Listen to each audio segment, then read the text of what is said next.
Her employer, Sarah Adams, for lost wages and pain and suffering from a dog bite. Court come to order. All rise. Have a seat, please. Hello, Judge. Case 2177, Bazine versus Adams. Thank you. You're welcome.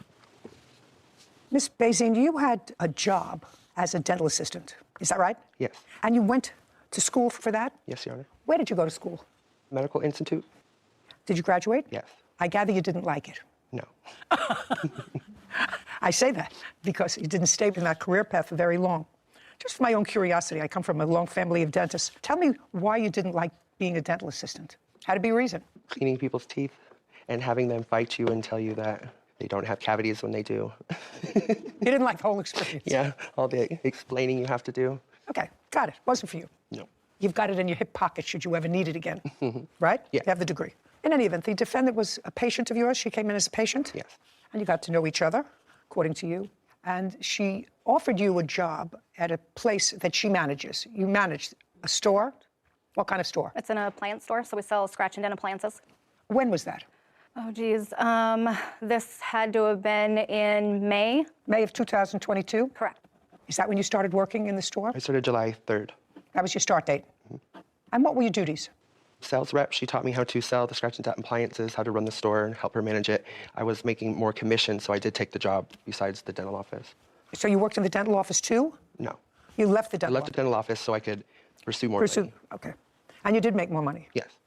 There came a time, according to what I read in the complaint, that you, Miss Adams, asked the plaintiff to do an outside job for you. No, that was not correct. So Tell me how it happened that she ended up at your house. what happened was I was going to take my lunch to take my kids who were at home lunch because they were on school break.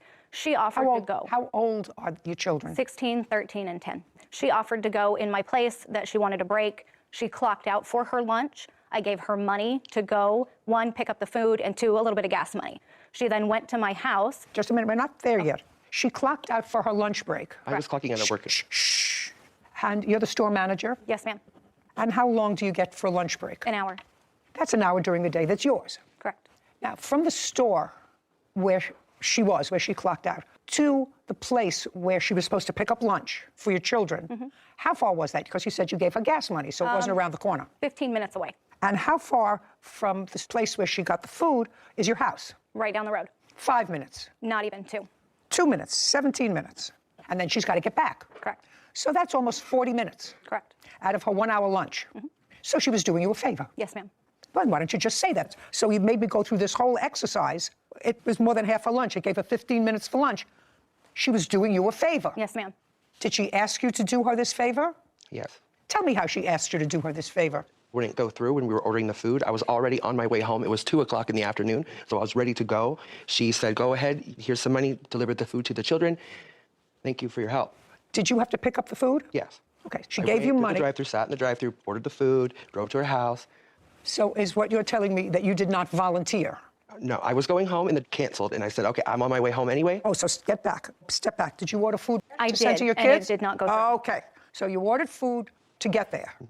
And this was lunchtime. Correct. And how did you find out that they canceled? They sent me a notification to my phone. To your phone? Correct. And what time was that? 1 o'clock, 1:15. Had you already taken your lunch break? No, ma'am. Most days I do not. So you're in the store all day? I am. Well, then it would seem to me she had to find out that they canceled because you said that they sent the note to you. We work right next to one another. I know, she wasn't looking over at your phone. Right. She wasn't looking over at your phone. If you work right next to each other, common sense would dictate you said something, oh, whatever. Well, what expletive you used, they canceled my order. Correct. Could you take stuff to my kids for lunch? I was going to do it. She offered. I want you to tell me exactly what you said. You stay in the store all day. Now you thought about it and you thought about your defense, and you did, in fact, according to you, just remember something, because here's 20 bucks. Would you take the food, drop it off with the children? And in addition, voila, you said to her, Please do not go in my house. My dog is aggressive.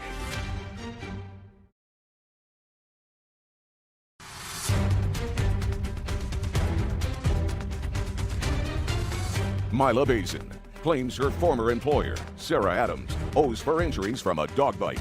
Sarah is countersuing for harassment and slander. I want you to tell me exactly what you said. You stay in the store all day. Yes. Okay. But on And this she was ready to Leave. No, so she was leaving for her lunch. No, I you're was sending me- going to leave and take the kids' food. Mila stated she wanted to go out of the store. She needed a break. So I told her, okay, if you want to clock out and take your lunch, if you will do this for me, I will give you an extra $20 for gas. She said, okay, no problem. So it was doing me a favor. That's what I want you to say. Yes. She was doing me a favor because I wanted to get my 16-year-old lunch that she couldn't get for herself. Correct. Well, that she couldn't walk around the corner and get for herself, or open the freezer and put in a toaster, right? Right. Okay. So you had one of your subordinates go to your house and deliver the food. That's the bottom line. You had one of your subordinates, because you were in the store where you stay all the time, you had one of your subordinates, gave her $20, here's a little gas money for you, go pick up the food and bring it to the house. By the way, your 16-year-old doesn't get around? No, she's not driving it. She walks. Correct, but I don't like my children to leave the house. In the middle of the day, 1 o'clock? Correct. Okay. Not in this world that we live in. Okie dokie. Anyway, here's $20. Thank you. Did you say anything else to her? No. Has she ever been to your house before? Not at that time, no.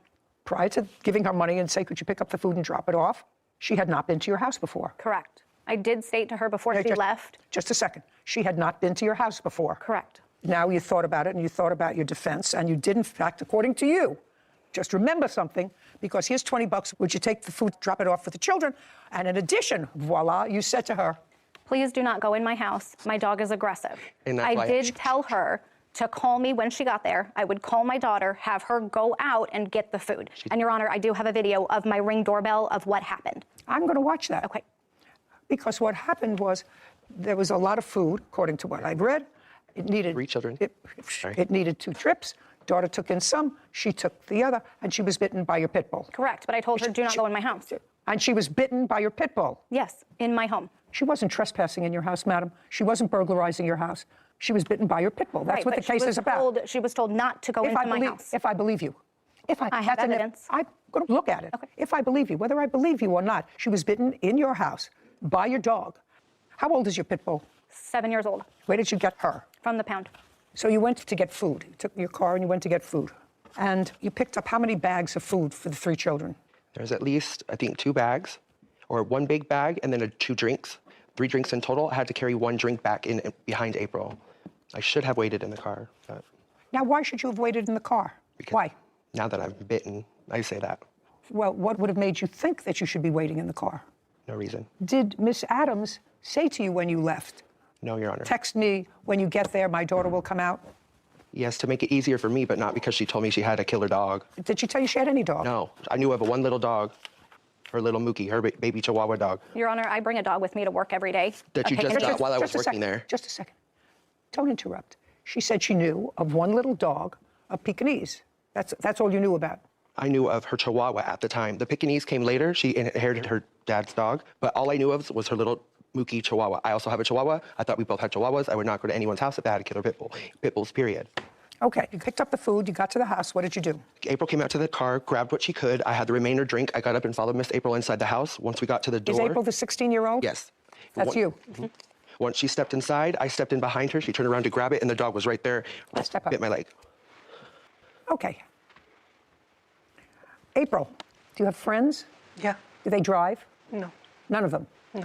And do you live in a rural area, or are there stores there? There's some stores down What 2 kind? streets. Oh, yeah, what kind of stores? A grocery store. Yeah. So if you wanted to and you were hungry, you could have gone to the grocery store and gotten something for lunch. Is not an answer. Yes. So on that day, let me make sure what day we're talking about here. July 18th. On July 18th, you and your siblings were home for the day? Yes. Yeah. Tell me about the conversation you had with your mother about ordering lunch. My siblings were hungry and wanted something new, so I asked my mother. You called your mother at work? Yes, I called my mother at work to ask if she can order some food. What time did you call your mother? It was around 1. And that's all you said to her. And what did your mother say? She said, yeah. She said yes, but she must have also said, what do they want? I mean, they didn't want to go to the grocery store, so she said, what do you want? She said, I can order McDonald's. And I said, that's fine. She said, I can order McDonald's, and? And I said, that's great. That's okay. Thank you for doing that. Okay. Now, she called you later to tell you that they had canceled the order. Yes. Yes. And what did she say when she said they canceled the order? She said that Milo was coming over to drop off the food, and she already told her about... No, don't make things up as we're going. Be very careful when you talk to me. Yeah. She said Mila is on her way over with the food. Yes.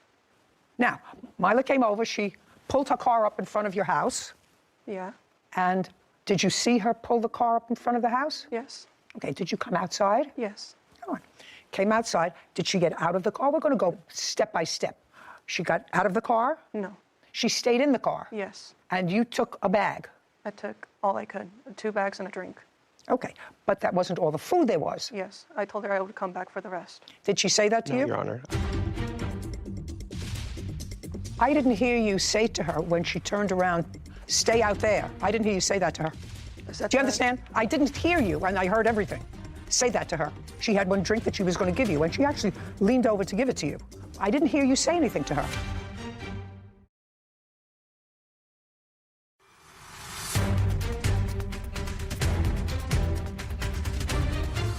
Mila Bazin is accusing her former employer, Sarah Adams, of refusing to pay for injuries caused by her pit bull. Sarah claims Mila already agreed to a $300 settlement.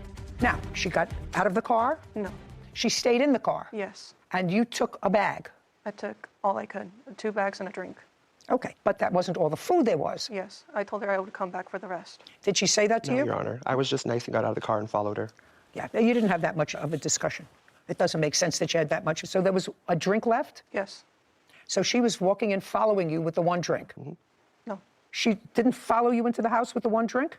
And not until later. What do you mean not until later? What happened in between the fact that you grabbed the food and 2 drinks, there was a drink left, now she's out of the car. I didn't realize she was out of the car. I thought she would stay on the car. So I'm walking over to the house to open the door. Okay, now I want you to point to some place in this room where the car was and where your front door was. Make believe I'm the car. Point to some place in this room. If it has to be more, you can say it's twice that distance, twice the distance from the front and the back of the courtroom, or half the distance, or it's the same distance. How far is it from the car to your house? The car was right here, and our No, door. I'm the car. Yeah. And how far away is front door? About right here, not that far away. Where? Where those. So maybe 20 feet. Yes. Now I'm going to look at your video.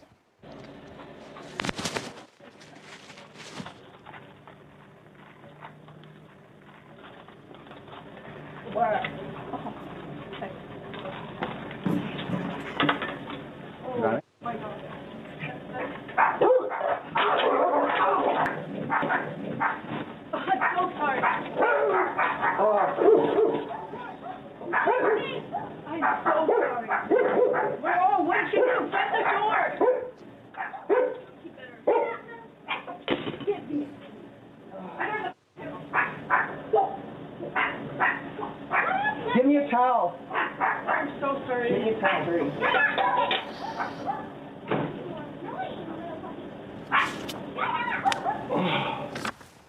I didn't hear you say to her when she turned around, stay out there. I didn't hear you say that to her. Is that Do you the- understand? I didn't hear you, and I heard everything. Say that to her. She had one drink that she was going to give you, and she actually leaned over to give it to you as you were in the door.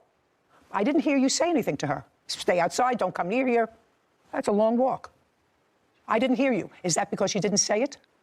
No, before the video, when I went to get, she was inside. Oh, we're going to hear it again. We're going to go right from the beginning. I heard you speak to your brothers, open the door, food's here.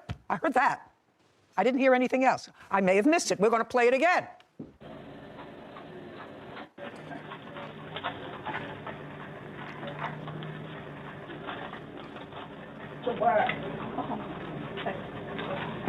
You turn around, you saw her walking in after you.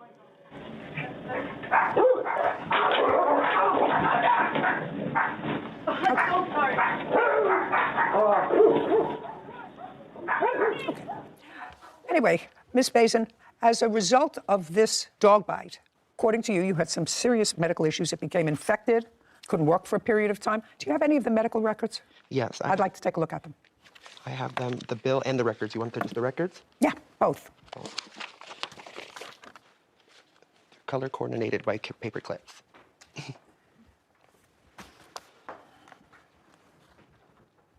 Does the job that you had give you health insurance? So I have access with Arizona, and they pay up a percentage of it, but not everything. Do you have what is left over that is your So they responsibility? wouldn't give me until the end of the year, I guess, but that's what they billed me, and they keep calling me every day. saying I have. Your Honor, I have a text message from Mila saying that she had unlimited health insurance what and I they can thought. bill her for whatever she wants. That's I would like before to I knew I present was that going for into you. surgery. Let's try not to talk to each other. Also, Mila went to the hospital 4 times, and I have records of all of that and what they did each time per her text messages. Yeah. And I have pictures of the bite when it happened, if you'd like to see that as well. She has it. You don't have to prove her case. I'm sure you have pictures. Yes. Yes, I'm sure. How long were you on antibiotics? For at least almost like 2 months off and on. I had to go back multiple times and have it aspirated. I see. Yeah, got infected. Do you rent or own your own home, Miss Adams? I rent it. You have renter's insurance? I do. Did the renter's insurance that you have, is the company aware of the fact that you had a pit bull? Yes, and it is extremely hard to find a place to rent with a pit bull. No, I didn't ask you that. I asked you whether your insurance, your renter's insurance, had a provision that excluded the insurance from a pit bull bite. I do not recall, no. What state do you live in? Arizona. What's the name of the company? It's through our insurance on the car.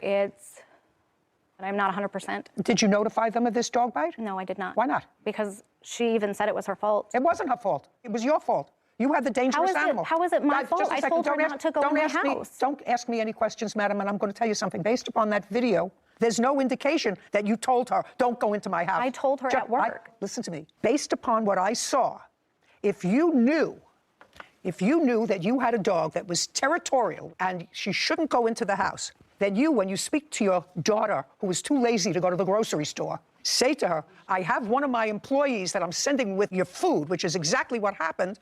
You would have said to her, make sure that you take the stuff from the car. And she wouldn't have, unless she's an idiot, she wouldn't have, when she saw the plaintiff coming up with the extra drinks, she would have said, do me a favor, just stay out here, put them down on this shelf where I put the other drinks. Don't walk into the house. She said nothing. She walked into the house and, in effect, held the door open so that she could deliver the other 1 or 2 drinks for your children. That's what happened. Jessica Crane for personal items and money from a GoFundMe fundraiser. Court come to order. All rise. Have a seat, please. Hello, Judge. Case 2119, Crane versus Crane. Thank you very much. You're welcome. Well, Ms. Crane, this is a very sad case. This is your daughter. Yes, it is. And I don't know how many children that you have, but I know that you had a son who was in medical school, who was, how old, 25 years old? 30. 30. Sounds as if he was a popular young man. He was in an outing with friends, and sadly, he drowned. Yes, he did. And Saving that 2 happened, women. just a second, and that sorry. happened when? That happened July 29th of this year. This is what the case is about. His friends, in his memory, started a GoFundMe page. Correct. And there is approximately $40,000 in that GoFundMe page. There was, yes. I said approximately. Yes. There was. And your daughter is, for want of a better word, in charge of that Facebook page GoFundMe proceeds. Correct. And it is your claim that as the next of kin, because he died without a will, you are entitled to some or all of that Facebook page. It doesn't even matter about the GoFundMe funds. I mean, that would be nice in a perfect world, but my daughter took everything. From the day my son passed, when they found his body at the river, the coroner gave her the keys to his truck, and she went to his apartment and emptied it. So I didn't get my chance to be Josh's mom for the last time. I didn't get to empty his apartment. I can't cure that, madam. No. I can't cure that. No. And you can't put any sort of a value on anything that your daughter might have taken from that apartment because you don't know what was there. Correct. So I can't help you with that. In a perfect world, maybe she would have gone with you to the apartment, but she didn't. Correct. Based upon what I read, you were not there during the search for your son or the discovery of his body. Is that correct? I was at home. Okay. And your daughter was there? Yes, she was. And I assume that you were close to your brother? Absolutely close to my brother. Just curious, what prevented you? You were notified that your son was missing. What prevented you from going there? My daughter was at the house the day Josh went missing, and we had my car torn apart. She left after they called her, and I definitely would have hitched a ride, but I didn't have a vehicle. Your to Honor, I got... Just a second. Did you say she was at your house? Yes, she was. Well, then why didn't you go with her? They didn't call till after she had left, apparently, and rather than come back and get me... You mean she left to go someplace else? She left to go home. Yeah, we were working on my car. She left to go home, and she got a call from Search and Rescue. I hadn't been answering my phone. Oh, well, that's a different story. You hadn't been answering your phone. It wasn't as if nobody called you. No, she didn't call. It wasn't as if nobody called you. Did somebody call you? Right, from Search and Rescue, yes. Somebody called you? Yes. Okay. Mrs. Crane, this is your problem. If your son passed away without a will, and I'm sure that somebody else, maybe a professional has told you that, a legal professional has told you that, if your son passed away without a will, depending upon the laws in your jurisdiction, you, as his parent, might be construed as next of kin, and any property that he owned at the time of his death would transfer to you. Right, correct, yes. He didn't own the GoFundMe page at the time he died. No, he did not. So you don't get it. Okay. Any part of it. Okay. Your Honor, The she already people- received funds from the GoFundMe as well. Just a second. The people that set up the GoFundMe page, I assume, were classmates of your brother's? Yes, they were his other fourth-year medical students that had reached out to me and asked if they could. Don't tell me what they asked you. They set up a GoFundMe page. Do you have the paperwork for the GoFundMe page? I'd Yeah. like to see it.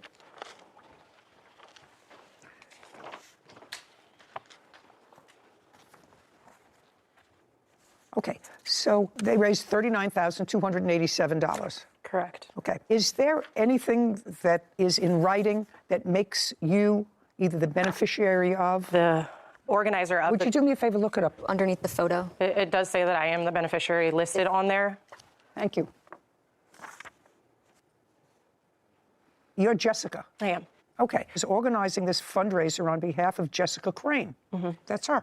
That has changed. Initially, it was for Joshua Crane, and with the legal Just show me. It's never been for. Show me. Just a second. Mrs. Crane. Yes. It wouldn't make any difference, but I'm willing to look at something that originally it was on behalf of somebody else. The reason I'm here today is not because of the GoFundMe. Your Honor, that's exactly why she's here. It's the money. Shh. It's always been about the money.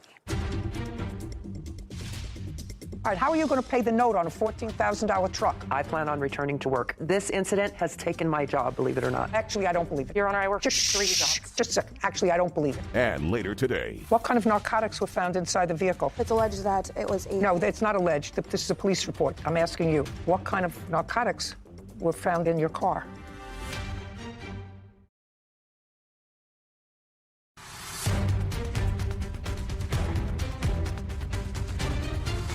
Carol Crane claims her daughter, Jessica Crane, is wrongfully keeping her son's property and money from his GoFundMe fundraiser. This is your complaint. I'm suing the defendant, Jessica Crane, in the amount of $10,000 for my portion of my deceased son's GoFundMe account and personal items, including my son's guitars and his vehicle. Correct. Okay. Now you're not looking for his GoFundMe account. I never really was because I never knew the law on GoFundMe. I tried to find out and speak to someone about it and get legal advice, and I could never find anyone. Well, it's very easy. He didn't own this property while he was alive, so you have no title to it. If they said that they're starting a GoFundMe page in the name of your son to be for the benefit of animal rescue, you wouldn't have any control over that. No, it was meant for his funeral costs. Which I also paid It says for, just Your a Honor. second. On behalf of Jessica Crane.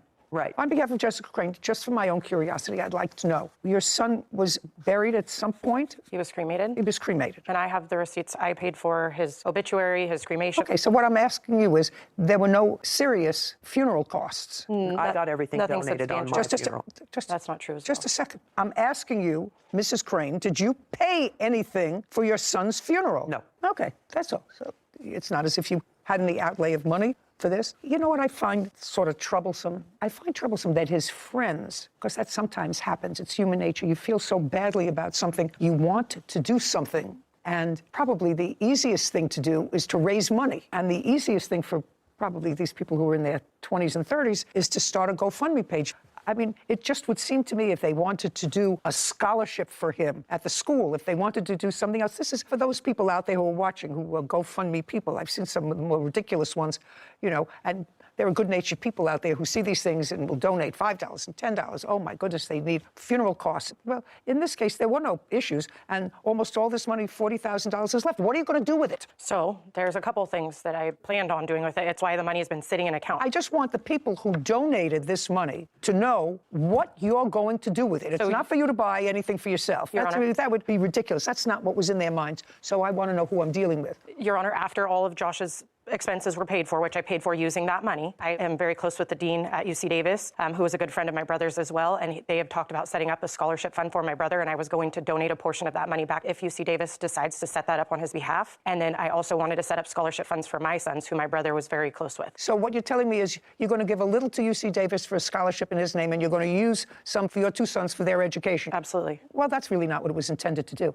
I'm just telling you, it was not what it was intended to do. I mean, at the end of the day, that's how GoFundMes are set up. People can set them up for an intended purpose and they're used for anything. But I'm just telling the people out there, before you spend money on a GoFundMe page, make sure it's going to go to a place where you want it to go and for the intended purpose you want it, which is to somehow celebrate the life of this young man that was cut short so tragically. And it would seem to me, Miss Crane, you don't have to do anything because they made you the beneficiary of this money. But it would seem to me that a stand-up person would take whatever is left of that and create a scholarship in his name at UC Davis, which is where he went to school. I can't order you to do that, but I'm just telling you, and everybody else out there, make sure if you have a good heart and a good spirit, you know where your money is going.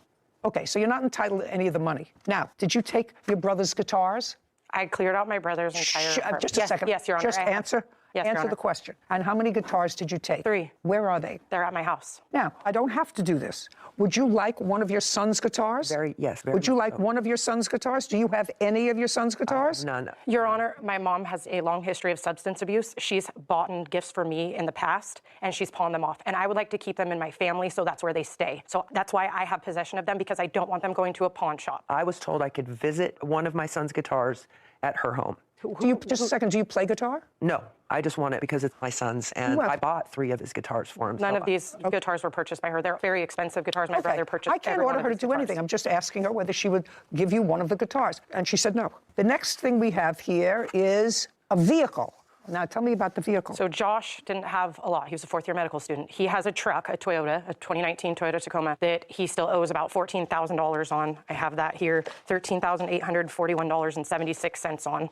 And at the time, his truck was at the boat launch where they found him. So when I met with the sheriffs, they gave me possession of the keys. They found his keys on his body, and they gave me his keys. So we brought the truck up to where we live in Northern California, took the truck up there, and it's been kept in storage until this is all sorted out. I personally wanted to keep the truck. I have the means to finance the truck in my name. I have the means to make a payment. She does not have the means to make a payment. She doesn't have a job. She doesn't have a driver's license. She can't provide insurance for it. I mean, she has driving... That's not particularly relevant. There's $14,000 left on it. Are you employed? I was until Just this say the started. answer is either yes or no. Are you employed? No. All right, how are you going to pay the note on a $14,000 truck? I plan on returning to work. This incident has taken my job, believe it or not. Actually, I don't believe it. Your Honor, I work Just 3 jobs. Just a second. Actually, I don't believe it. Okay. So the answer is, if you can't afford to make the payments on this truck, and the only thing that's going to happen is it's going to be repossessed by the bank. Have you been making payments on the truck? I have not made a payment. Who is the finance company? Credit union. Where is the truck currently stored? Give me the address. I don't have an exact address. And later today, You don't understand something, sir. Even though she was high on drugs and passed out in her car and you were not at fault, it's not windfall day. That's ridiculous. And I'm not stupid.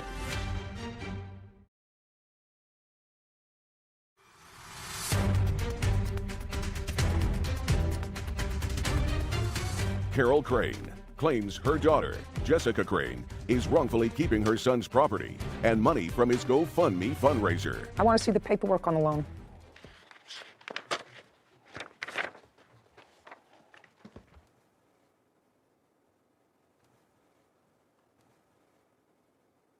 Okay. Sarah, when we finish with this case, call credit union, advise them who has the truck, let them go repossess the truck. We're finished here. Your case is dismissed. This court is adjourned. I had an addiction problem, and she's just angry. She's angry at me, and I've tried to make amends. I've tried to get this better, and she won't have it. My daughter got away with taking absolutely everything, and she wasn't entitled to it. I think that if there's any lesson to be taken away, aside from the fact that you're not supposed to fight, when you lose somebody so young and so vital, the one innocent party is the credit union who loaned him the money to buy the truck. She's been hiding the truck now for 5 months, hasn't made a payment on it. The right thing to do is for her to turn that truck into the credit union, because I can't control that, except that I can advise the credit union where she is, who she is, that she has possession of the truck, and they should go and repossess it. Anyway, it's all very sad. Before you donate money to a GoFundMe page, make sure you know where the money is going. I think that that's the takeaway from this. Case 2161, Shaheen versus Larry. All parties, please step forward. Jamal Shaheen is suing his neighbor, Sabrina Larry, for car damage after Sabrina hit his vehicle and a house. Mr. Shaheen, tell me where you live. I live in Moorhead, Minnesota. And on September 8th of this year, you parked your relatively new car that, according to you, you got a week before. No, Your Honor. I had just purchased a Sequoia a week before. No, actually, it's not. It's not the new car. I mean, it's a used car, but I purchased it maybe a year before that. Not exactly a week. Okay. So it's not a new car and you didn't purchase it a week before? No. But you parked it in front of your house. Do you have a photograph of the car? I do. I'd like to see it. And it is your claim that the defendant, Miss Larry, while under some sort of influence of some sort of substance, was driving her car, had an accident, hit your car, and caused it to move 25 feet, and it was damaged. Yes. And the damage to the car was the rear bumper. Yep. Not yep. Yes is the answer. Yes. Yes is the answer. Okay. Miss Larry, what time did you have your accident? 9 or 10 a.m. On the 8th? Yes. Where were you coming from? The grocery store. Where were you going? Home. What kind of drugs had you taken? I was taking Benadryl, prescription medication. That's all I had. That's what I took. And Can I see the police report? You remember hitting his car? no, You remember the police coming to where your car stopped? no, I don't remember the police coming. Like, Well, did the police come? they did, yes. And you don't remember that? I don't remember that. Were you taken to a hospital? I was. You have the discharge notes from the hospital? I I'd do. like to see it. What kind of narcotics were found inside the vehicle? It's alleged that it was a. No, it's not alleged. This is a police report. I'm asking you. What kind of narcotics were found in your car? They said that they found a round blue pill that had an M30 on it. That's what it stated. Sarah, do me a favor. Look up under illegal drugs, M30. So M30s imitate oxycodone obtained from a pharmacy, but when sold on the streets, the pills routinely contain fentanyl. Look up this name, Percocet. You smoke Percocet? How do you smoke Percocet? That's the only thing you remembered. You didn't remember the accident. Patient remembers smoking Percocet pill just prior to allegedly passing out and crashing her vehicle. That's what they say from your doctor. Yeah, that's what they're saying. Well, that's what I'm saying. The history is provided by the patient. The history is limited by condition of the patient. History is limited because the patient does not remember the actual automobile accident. Remembers smoking Percocet pill just prior to allegedly passing out and crashing her vehicle. You think the doctor made that up? And they just so happened to have found this blue pill in your console in your car? That's what they are saying. Okay. You actually know you could have killed yourself. Yeah. Okay. And you don't remember anything about it because that's what you told them. You don't remember anything about anything after you smoked the little blue pill, which is what they said. So your car was moved. That's the damage to your car. Yeah. So can I see the estimate for the damage, please? I think You gave it to me? Yeah. Okay, great. Have you had the car fixed? Just a back tail light that I had to put it on. I was trying to fix it, but don't have any money to do it. Sarah, look up, please, would you? I'm looking it up right now. Oh, great. Thank you. Oh, it's a 21-year-old car. It's got 226,000 miles on it. How much did you pay for it, sir? I paid 10. We're not going to spend 7 to fix it. But that's how much it cost. You find somebody to do it less. Well, now I am without a car. You're not without a car, sir. You put on the taillight so that you could drive it. This car is not drivable. That car was dragged. That back axle, it shakes. I can Between drive it. 2 and 5,000. Between 2 and 5,000. You paid too much for the car, sir. You don't understand something, sir. Even though she was high on drugs and passed out in her car, and you were not at fault, it's not windfall day. If you can buy the car for $2,000, buy an old 22-year-old car for $2,000. She's not paying you $7,000 to fix a $2,000 car. That's ridiculous. And I'm not stupid. Do we understand each other? Now, between 2,500 and 5,000 based off of a 250,000 mile 2002 Toyota. So you have to find somebody who's going to fix your car for $3,000, sir. That's $1,000 more than you could buy it for. We're done here. Judgment for the plaintiff. This court is adjourned. I would remember if I hit a car, and I didn't. She ran into my car, ran into a garage. I know exactly what I took, and it definitely wasn't narcotics. That area that I was living in, it's a really bad area. A lot of drugs are going on over there. I'm very, very lucky. I'm very blessed. Like she said, I could be dead. Just the audacity of some plaintiffs to come in here with an almost 22-year-old car with 275,000 miles on it. And I looked it up, and I even priced it on the positive end, the private party value, not a trade-in and so forth. $7,000 he was comfortable asking the court for a car that's not even worth $7,000. Yeah, he'll buy for a back panel. Buy a new one. He was lying when I said, how much did you pay for the car? $10,000. That's ridiculous. And he just bought it, he said, a year ago. In the papers, he said he bought it a week before. So either it was a week or a year. Either way, not.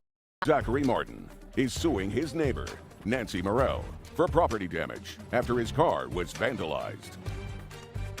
Court come to order. All rise. Have a seat, please. Hello, Judge. Case 2151, Martin versus Morrell. Thank you. You're welcome. Mr. Martin, you and the defendant are neighbors. Yes, ma'am. How long have you been neighbors? Moved into the subdivision in 2019. That's how long you've been there? Yes, ma'am. Do you know how long the defendant has been there? I think 2014. Is that right? 2017, Your Honor. Oh, okay. And where do you live in respect to one another? You want to go over there and show me? I live in this house right here. Or I did. I don't anymore. This house right here. And Does- she lives right here. You sold your house? Yes, ma'am. Okay, and the defendant She lives right here. where the blue car is? Yes, ma'am. Okay, thank you. This is sort of a circular area, and from the circular area, you pull into your driveway. Is that right?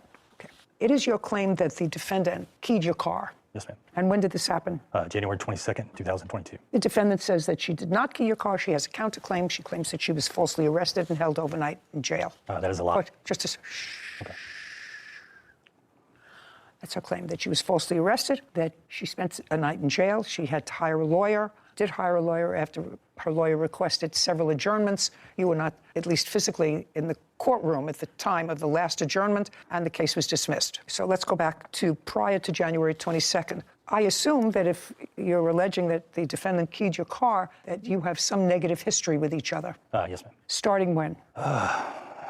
There are so many. I mean, it started out when we moved in the subdivision. They were nice at the beginning, no issues. And then the kids started having, her granddaughter lives with her. Okay, how old's your granddaughter? She's 9 now. She was 8. Okay. They started out having some issues, as kids do. I mean, you know, that happens. You have a child of a similar age? Yes, ma'am. She's 11 now. She was 9 or 10 when Okay. we lived there. And the two children had an issue? I mean, you know, kids argue. No, I understand that. I'm not going into who's right and who's wrong in the kids' argument. I don't really care. But when did that argument between the two children spill over to the neighbors? Well, I guess the final straw was Labor Day weekend of 21, the Sunday before the Labor Day. We came home late. It was about 7 o'clock. We were working, and we told Jillian we were going home for a little bit, and she said, I want to swim in the pool. So, all right. Jillian is your 10-year-old? Yes, yes. And of course, she said, well, that's boring, Daddy. I want a friend to swim with me. So I said, okay, one friend. That's it, because your brother's going to watch you, and then we're leaving to go back to work. So she goes next door to Patrick's house, which is the next door neighbor, and she asked Patrick to come over and go swimming. He comes over. At the time, I didn't know this. At the time, At the time, the defendant's granddaughter was there. Yes. At Patrick's house. Yes. Got it. So your daughter went over and invited Patrick Right. to come and swim. Right. And not You had told her that she could have one friend in the Right. pool, so Patrick left to come swimming, leaving your granddaughter alone. well, she had to go home. She had to go home. Yes. She came home. Oh, just a second. That's what happened. Okay, you had a grandchild who had hurt feelings. I assume She actually had hurt. went over to go swimming. She thought she was invited too. You had a And- child with hurt feelings. And I went to ask what had happened. Okay. That's this big hoopla. Okay. Now, your grandchild comes home. I assume she was upset. Was she crying? Yes. Okay. And that was about what time? In the evening. I honestly can't remember. Okay. And when she came home crying, tell me what you did. Went out and, honey, what's wrong? What did you do? Are you okay? Yes, and she told you what happened. Said I went over to Jillian's. She invited us swimming, and when I got there, her dad said only one person could swim. Okay. So she came home. Okay. And what did you do next? That's not what happened. I talked to her, calmed her down, and I went over and said, hey. You know, just a second. You walked from your house, where the blue car is. Yep, around the corner. Did you take your granddaughter with you? No, ma'am. Okay. She's lying. And what? Shh. If you do that again, I'm All just right. going to dismiss your case. Do you understand that? And you know, it's Yeah, easy. I got it. This isn't my case. It's your case. I know. So you walked alone to his house. Did you knock at the door? Did you go outside? I want you to tell me exactly what you did. I don't remember if I went to the front door, if I went to where the pool is, and I do believe Mr. Martin was out there. Okay, so Mr. Martin was out there, and you said it in that kind of a calm tone? What happened to my granddaughter? Why is she crying? Well, she told you why she was crying when she was home. She told you she was crying because she went over there to swim, and Mr. Martin said you can only have one person swim with you. Which is totally out of character. The children swim together all the time. You mean at Mr. Martin's pool? At Mr. Martin's pool, and if they need another adult. Just a second. I go. So they swim all the time in Mr. Martin's pool. So you wanted to know what happened on this occasion when he said only one person can swim. Yes. And you said it in just the same kind of conversational tone that I'm talking in, is my question. I was very calm at the beginning, yes. Okay. And so you said to him what happened, and what did he say to you? I don't remember exactly. It was to the effect of his son was going to watch them, and he could only have one child in the pool. Right, that he wanted his son to have responsibility of only watching one other child other than his sister. Correct. Right, well, that sounds reasonable.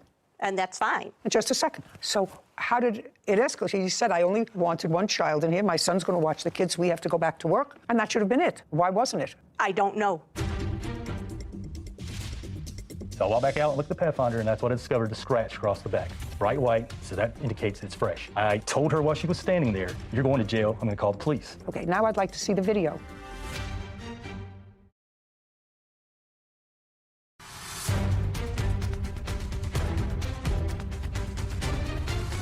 Zachary Martin, claims his neighbor, Nancy Morrell, keyed his car and owes for the repairs. Nancy is countersuing for a false arrest and lawyer fees. Now let's get to your version of what happened. Okay, so you said only one child. Her granddaughter went home. Her granddaughter, who's a little girl, is upset. Why can't I go swimming too? I got that. And? This is a lie. Everything she told you is a lie. Just a second. She did not come to my house. Just a second. She did not come to my house. If you say again it's a lie, I'm going to dismiss your case. Do you understand that? Yes. I asked you what happened. She did not come to my house. Okay. Her daughter came to my house. Just a second. You mean her granddaughter's mother? Yes. I never talked to her. Before my daughter went over, I had gone over. She didn't. Oh, no, just a second. Yeah. Now I don't believe you, Miss Morrell. Now I don't believe you, madam. I watched your eyes. I just watched it. Now uncross your arms. So, her daughter came over first. No, Yes. I went over. I don't want to hear you. She never came over. The daughter came over. She bypassed my front door and went to the side gate where the pool is. She told my son to go get me. To go get you? To go get me. I came out and she called me a jerk. You should let her swim in the pool. I just told my daughter, look, you can have one friend because your brother's watching you. It's not fair for him to watch 3 kids. Just 2, that's all. I told her, I said, look, I don't know what you're talking about. I said she could have one friend and that's it. She proceeded to call me a jerk. She said some other choice words I'm not going to repeat, in which case I did cuss her out and told her to get off my property and not to come back again, anybody in her family, or I would file trespass charges. Okay, and that was on the Sunday before Labor Day? Yes, ma'am. And when did this incident happen with your car?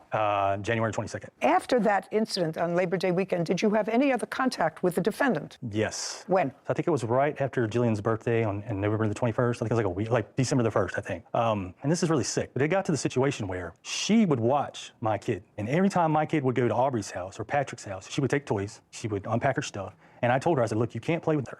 So they would wait 10 or 15 minutes till she got unpacked and get all comfortable, having a good time. She would send her granddaughter over there. She had to pack her stuff up and come home. She would come home crying many times. So then it got to the point where Patrick, he would come over to our house. He'd be over to our house all the time. They would get on trampoline, play video games, blah, blah, blah. So I was doing something one day and then the camera went off and I gave me a look at my iPad. Here comes Nancy up my driveway. She knocks on the door and she says, can we play? And I said, no, you can't play. Get off of my property. File trespass charges if you come back. That was, last time I interacted with her. Okay. Well, it's not my job to be judgmental in a social way, but I have to tell you, I would have handled it a little differently with her. She wasn't the one who behaved badly. I wouldn't visit her daughter's bad behavior on an 8-year-old. There are kids who live right around the corner from each other, and it seems to me that the bad behavior of a parent or a grandparent shouldn't impact on a child. The granddaughter is a nice little girl. Well, if you say so. Is she? Well, she spread rumors about my daughter and said that, she told Aubrey that my daughter stole some of her toys, and that was a lie. Okay. All right, well, it sort of started to get nasty. Now let's get back to the keying of the car. So that happened in January. So tell me about the January incident. Okay, so she got up January 22nd. It's a Saturday. She decided to walk her dog. She's walked her dog. Go over there. Show me what you saw. Okay. So she decided to walk her dog, and so she walks up the sidewalk. Well, you didn't see that. No, not right here. No, you didn't see that. When she gets about right here, which is Patrick's house, the mailbox is right here, you can see in the video. That's when the cameras detect motion. That's when I get the alert. So I see her walking the dog, and she's walked her dog past my house many times, but never gotten that close to my vehicle. So immediately I thought something. Where was your car? My car is parked right here. In the driveway? Yes, ma'am. So she walks the dogs, and she is right beside the video. You can see in the video, you can see her right hand go up. So I immediately run out of the house. I have a truck parked right here. I looked at my truck. I thought maybe she did something to the truck. I looked at it, didn't see anything. I went back inside and I said, well, wait a minute, let me go back outside and look at the Pathfinder. So I walked back out and looked at the Pathfinder, and that's what I discovered, the scratch across the back. It's bright white, so that indicates it's fresh. I told her while she was standing there, you're going to jail, I'm gonna call the police. Okay, step back. When you said to her, you're going to jail, I'm going to call the police, did she respond? I don't think so, no. Okay, now I'd like to see the video. Okay. You can see as her hand goes up right there.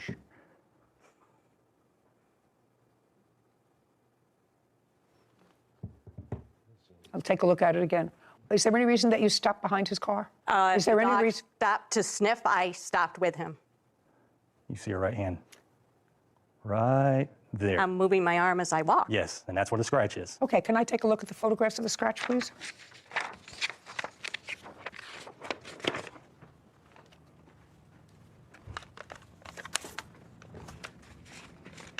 Okay, so based upon what you saw, you called the police. And based upon that, the police came, interviewed you, and viewed this tape. Actually, I had contacted the police after he had yelled at me. He's a little incorrect. Could I show you where? Sure.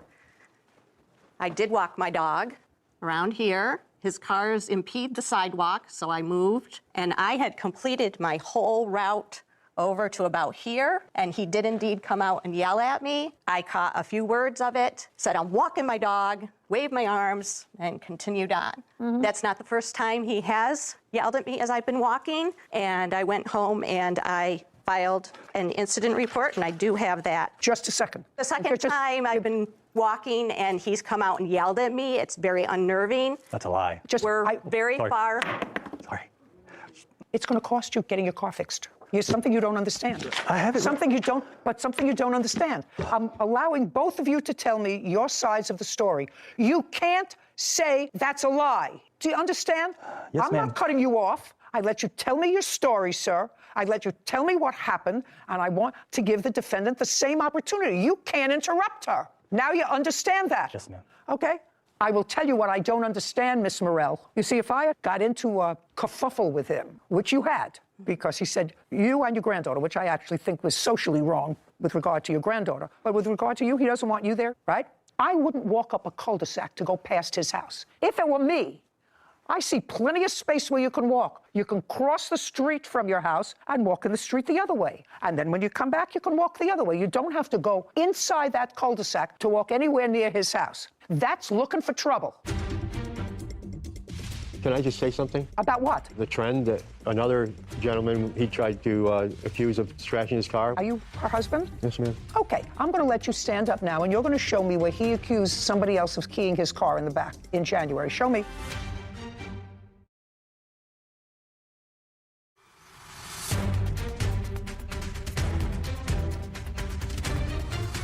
Zachary Martin is accusing his neighbor, Nancy Morell, of keying his car. Nancy is countersuing for a false arrest and lawyer fees. So you have a counterclaim, and your counterclaim is for false arrest. He didn't arrest you. The police arrested you. And the police arrested you based upon what they believed, after looking at that video, was probable cause that a crime was committed and probable cause to believe you participated in the commission of that crime, which is vandalism. He didn't make a citizen's arrest. The police made an arrest. And not only did they make an arrest, but they were serious enough to have you get a lawyer. Your counsel went in. I assume your new counsel asked for an adjournment. I assume your new counsel, you were there. I believe so. I was not there, ma'am. I waited out in the hall, and my lawyer represented me. Fine. So I assume that you knew that your lawyer was going to ask for an adjournment. The lawyer didn't prepare you for trial, did he? No. No. Your Honor. So he was. I'm not listening to you. As a witness, can I just say something? About what? The trend that another gentleman, he tried to accuse of trashing his car. We have I will, just a second. That I'll listen to in a minute. Okay. The second time your case was on, did you go into court or did you wait outside? I waited outside. Then if you waited outside, you knew again your lawyer was going to ask for an adjournment. The first time the case was on, did you attend the court hearing? Yes, ma'am. Were you inside the court? Yes, ma'am. She was not there. She was outside, yes, ma'am. The second time when the case was adjourned, were you in court? Yes, ma'am. Was she there? Yes, ma'am. Outside or inside? She was outside. Did her lawyer ask for an adjournment? Continuance. A continuance? Yes, ma'am. Same thing? Yes, ma'am. Did it happen more than twice? Yes. On the third time you went to court, did you go to court? Yes, ma'am. Was she in court? Yes, ma'am. Inside or outside? She was outside, and what happened, I had sold the house, and we moved an hour away. Just a second. You were there? Yes, ma'am. Okay. Now, I'm going to let you stand up now, and you're going to show me where he accused somebody else of keying his car in the back in January. Show me. No.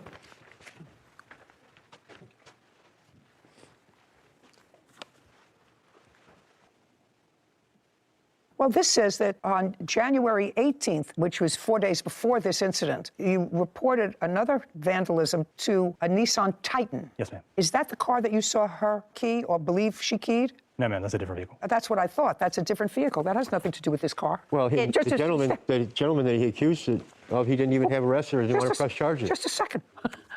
Okay, so now I'm going to let you stand up, and I'm going to give you my end of the riot act, because if this is what you're deluding yourself with, I'm going to tell you. He didn't have video of anybody on the 18th around his car. In your wife's case, sir, he had prior experience with her. She had no business walking right in front of the house when there are plenty of other places to walk. If they are not on great terms, he had every right to call the police, show them the video, and they had every right to arrest her. Do you understand that? I understand that, but Good. that doesn't This has prove that nothing. she scratched the vehicle. That doesn't prove that. Just a second. That's what a trial is for, sir. That was up to a jury. What your wife is suing him for is for false arrest. He didn't arrest her. The police arrested her. Now sit. May I see the invoice? Have you had the car fixed? Yes, ma'am. I have an estimate, and I also have the police report. where I'd like to read see her own both. words. I'd like to see both.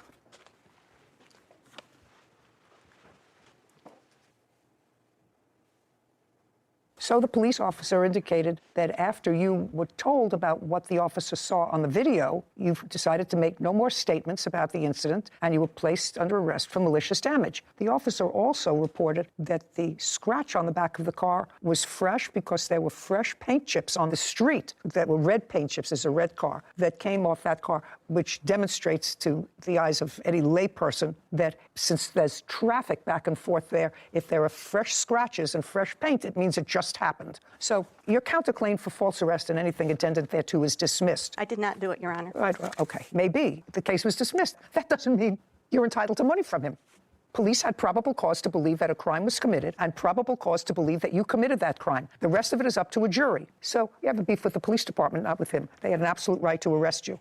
I'm not giving you $2,500 for this scratch, sir. Get it out of your mind. Do you understand? Why not? It's not a $2,500 scratch. I mean, that's an estimate from a $500. Judgment for the plaintiff. We're done. This court is adjourned. Well, she was incorrect because I did not do it. You know, we took an oath when we went inside to tell the truth, and she lied repeatedly, and she got mad at me when I said that's a lie, but it was a lie. That he saw me walking by and looked at the car and said, oh. The next day I called the police to see what happened, and they informed me they arrested her. I thought they were there because I had called about him harassing me, and then all of a sudden they just said, you scratched his car. And I said, no, I didn't. I think she should have stayed in jail longer. They placed me in custody. The lady does nothing but lie. She's a liar. It was horrible. I actually thought his behavior when the defendant brought her granddaughter over subsequently and said, can't she play? Because evidently there are 2 or 3 kids who live close by and they always play together. All of a sudden, the granddaughter is excluded from that play. There's a certain amount, as a parent, he should have had some sense of that and said, well, of course they can play, but your daughter owes me an apology. You know, if you're behaving like an adult, your daughter owes me an apology. I tried to do a responsible thing. I didn't want to let my son watch more than one stranger child in a pool, which is absolutely smart because, God forbid, something happened to one of those children, they would certainly turn around and sue him. Yeah. So he did the responsible thing. Was it hurtful to the other child? Yes. According to him, his daughter was playing at Patrick's house. She came over and said, you can't come. Because they're little children. They don't understand. You can't come. Only one person can come. But you're a grown-up. So understand how that could be hurtful to an 8-year-old. Anyway, I think that they both behaved badly, and he's very smart to have moved out of that. Out of the cul-de-sac, out of the neighborhood. Yeah, could you understand why she would walk her dog there? Yeah, I agreed with you that if you've already had even just a hint of distaste with any of your neighbors, I just walk on the other side of the street, just avoid it. And this seems like a perfectly avoidable house in the cul-de-sac. You actually have to go into his loop in order to make the loop. So, I don't know, I think both sides questionable, but I'm glad that he got something that you were willing to give him for his car. Yeah, get your car fixed reasonably. And the police absolutely had a right to arrest her. Yeah. There was a complaint. They looked at the complaint. They saw the damage. They saw it was fresh. They saw her right there on the video. They had a history of bad feelings between them. They had an absolute right to arrest her. Yeah. Too bad. Michael Attar is suing his former clients, Mary and Michael Rhodes, for unpaid demolition work. Court come to order. All rise. Have a seat, please. Hello, Judge. Case 2115, Attar versus Rhodes. Thank you. You're welcome. Mr. Attar, you were hired to do some, according to you, demolition work and other work at a property owned by Mr. and Mrs. Rhodes. You gave them an estimate for that work. I think the estimate was $11,500. Is that correct? Correct. And it was outlined what work you were supposed to do. You started that work, and according to you, at some point there was disagreement with either or both of the Rhodeses, and they stopped payment on a check that they gave you. Correct. And the check that they gave you was for $4,200. And then you stopped work for them. Yes, ma'am, we're finished. So you're suing them for the canceled check and for other unpaid work that you did that you didn't get paid for. Correct. Mr. and Mrs. Rhodes say that they were not satisfied with the quality of your work. It cost them $9,000 to both replace things that were stolen from their property by either you or members of your team, something which I don't think that you question that somebody from your team, not you, somebody from your team may have taken metal property of theirs that they didn't own. So let's go back. Mr. and Mrs. Rhodes, is this a new property to you, or is this a property that you owned for a while? It's a new property to us. That's what I thought. Yeah. So is it a private house? Yes, and we were remodeling it. Okay, when did you purchase it? We purchased in January of 2020. I'm sorry, 2021. Is it a single-family residence? Yes. How much did you pay for it? $769,000. Describe the property to me. It's in northern Altaloma or Rancho Cucamonga. It's an acre property, has 2 levels on it, and a single-family ranch-style home on it right now. And what we asked him to do was demolition the lower half. Do you have a photograph? I do. I'd like to look at the photograph of what you wanted him to do.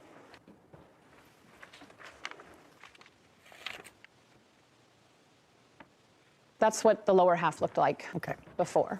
So this whole portion you wanted him correct to demolish and remove the debris. And grade flat. Is that correct, sir? I can't see from here, ma'am. Okay, we'll show it to you.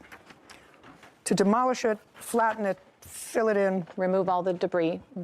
Yes. Okay. And did you have a written contract? We did not. Well, that's always a mistake. Always. How did you find him? I believe I got his business card. It was on my personal car, I think at Home Depot. We had bought this house and we tried to find somebody to do the work, but... Mr. Rhodes, let me tell you that the best way to find somebody is not somebody who leaves a card on your car at Home Depot or any place else. Yeah. It was a difficult time to find contractors with COVID and everything at that time. And at the time, I'm also going to add, because I read in the papers somewhere at the time, he didn't have a license. He did not. And you knew he didn't have a license. Yeah. That's the first thing I told him, Your Honor. Just a second. They didn't say no, we didn't know. They said we knew. So you got somebody who had no license to do what you wanted him to do, and you got his number from a card that he left on your windshield. Did you ask for references? That's either a yes or a no. No, and I'm not really sure actually 100% on where I found that card. I think it doesn't matter. Yeah. I mean, but he did tell us he was in the process of getting his license, that it was coming. Yeah. I know. What does that mean? It doesn't mean anything. You're two intelligent people. Okay. So you hired an unlicensed contractor to do work on your house and agreed to pay him $11,500. Now, Mr. Rattar, the $11,000 included labor and materials. Is that correct? There was no material. It was labor and bins. That's material. Labor and bins to remove all the equipment that you needed to complete the job. Yes, ma'am. Is that correct? Of before, too. Of what I was supposed to do, and I took a picture. Well, no, I have that. You have the wrong picture, Your Honor. Okay, I'd like to see the picture that he has. I was supposed to do it from the post all the way to the other post, remove everything, and the pool and the deck. Mr. Rattar, the $11,500 was an all-inclusive figure. Yes, Your Honor. One of the things that became an issue is a bobcat. Correct. From what I'm piecing together, you hired somebody in a bobcat to do a bobcat. That's a big piece of equipment that knocks down something. I rented a bobcat. And somebody who operated it. My worker. You didn't know how to operate the bobcat. I know how to operate bobcat, but I was controlling the demolition site, ma'am. I was like many things was going at the same time. I had to control everything. Mr. Rattar, something happened with the bobcat, the original one that you got. What happened with it? It broke down on us. No, it didn't break down on them. It broke down on you. On us. It broke down on you. Yes. So what did you do? I took it back, and next day supposed to deliver me another one, but they sent me a drunk driver and another broken down bobcat. I returned it. At that moment, I asked Mrs. Rhodes, can you please go down Home Depot, which is like a mile away, so we don't stop wasting time, rent a bobcat. Just a second. Why should she rent a bobcat, sir? Your $11,500 included the bobcat. But I was paid for No. If you're going to pay for it, that's one thing. Then what are you sending her for?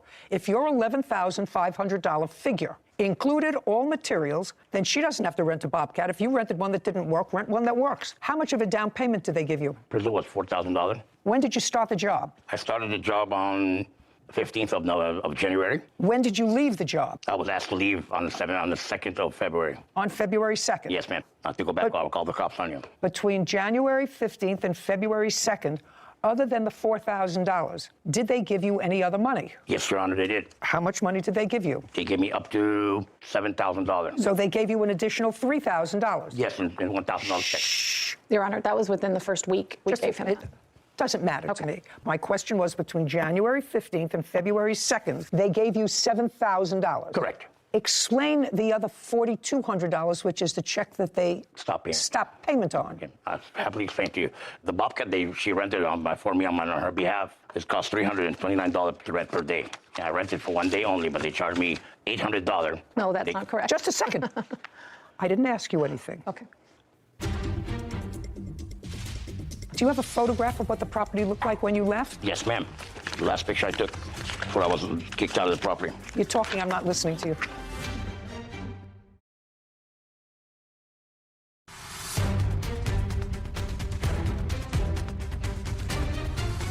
Michael Attar claims his former clients, Mary and Michael Rhodes, owe for unpaid demolition work.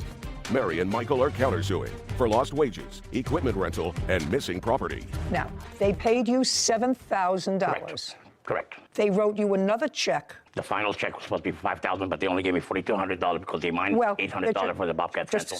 Just a second. First of all, the total bill wasn't 7 and 5. 7 and 5, even my rudimentary math, is $12,000. That would be $500 more than your agreed contract, which was for 11,500. They gave me $6,500 because they gave me small checks. They gave me the first initial Just a check, second. they gave me smaller ones. Sir, you're the businessman, whether you have a license or not. I asked you before how much money did they give you between January 15th and February 2nd, and you said $7,000. I didn't write it down, Your Honor. Well, you're here asking for money, and you have to write it down. You have to have work some. I've done performed already. And No, sir. And I just did the job, Your Honor. I did 7, 8 other side jobs. I don't care whether you did 7 or 8 side jobs. Your original agreement with them was for $11,500, including all material. Now, what you said to me was that they gave you $7,000, and you said they're supposed to give me another 5. Well, another 5 is more than your quote. Ma'am, the balance was 5. How? The initial check, then they gave me $1,000. How much money did you give them all together that he cashed? $7,000. Then they owed you $4,500 pursuant to your agreement. We agreed to $11,000, not $11,500. $11,500, Your Honor. Anybody have any proof of what the agreed amount was? We had a verbal contract with me, Mr. Rhodes. Fine. I will indicate that it's $11,500. If they gave you 7, they don't owe you 5. They owed you the difference between $11,500 and the 7 that they gave you. Now, one of the things that you disputed, Mr. Attar, was this Bobcat. Who paid for the Bobcat? Show me. They minus it from the final price. Just a second. Was that an argument? The argument about is, Your Honor, is they rented for 1 day, but they charged me 2 days, $800. There's no Bobcat rental for $800 for 2 days. Do you have the bill for the Bobcat? I do, yes. And it was for 2 days. Go over a certain time. Because it was returned late. So they charged a second day. But in his text messages, he did request it for 2 days. Is that the total price? Yes, and I did not subtract it from his payment. Total contract was $652.74? Yes. Do you have a photograph of what the property looked like when you left? Yes, ma'am. The last picture I took before I was kicked out of the property. You're talking, I'm not listening to you. Just show me a picture. Yes, ma'am. This is not a picture. Mr. Attar, you're the businessman. Yes, ma'am. This is your company. Yes, ma'am. Company requires, A, a license before you operate, which you didn't have. If you B, it requires a written contract. You're the businessman. They're people who bought a house and got your number off a windshield someplace. You're the businessman, and you want the parameters. You want them fixed. So I don't know if it's 11,000 or 11,500. Do you understand? Very much, Your Honor. Right. Well, that's your mistake. You look as if you've probably been in business for a long time. 14 years. And is what you're telling me you don't have written contracts? All my contracts are verbal. Then how many times have you been in court, sir? Never. Never. I never had a stop payment check. Never paid me on time, Your Honor. It's a problem. So when you finished, the debris wasn't all removed. That wood, they kept telling me, don't touch it. Their neighbor, cousin, whoever's going to come pick it up. That was just cut cord wood. No. There's brick, there's wood, there's cement. We cleaned all that. I personally cleaned all that. Just a second. What I asked you, Mr. Attar, was show me a picture of the property when you left. This is the picture that you showed me. That was the last, before I had more work, I came in and did more. I wasn't taking pictures. I wasn't expecting somebody to stop payment on a check, Your Honor. I was not expecting that. What it looked like when he left.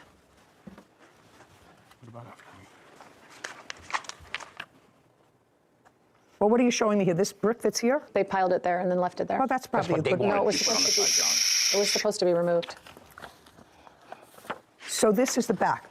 That's the picture of the sagging patio because he removed part of the supports that were holding up the patio that he wasn't supposed to. So it's now sagging. Now, this is the picture that you gave me when you told me this is what you wanted, leveled, cleared, and made flat. Right. Now, I want to see your picture of what this looked like when he left. You have it. It's in some of those photos. That's leveled.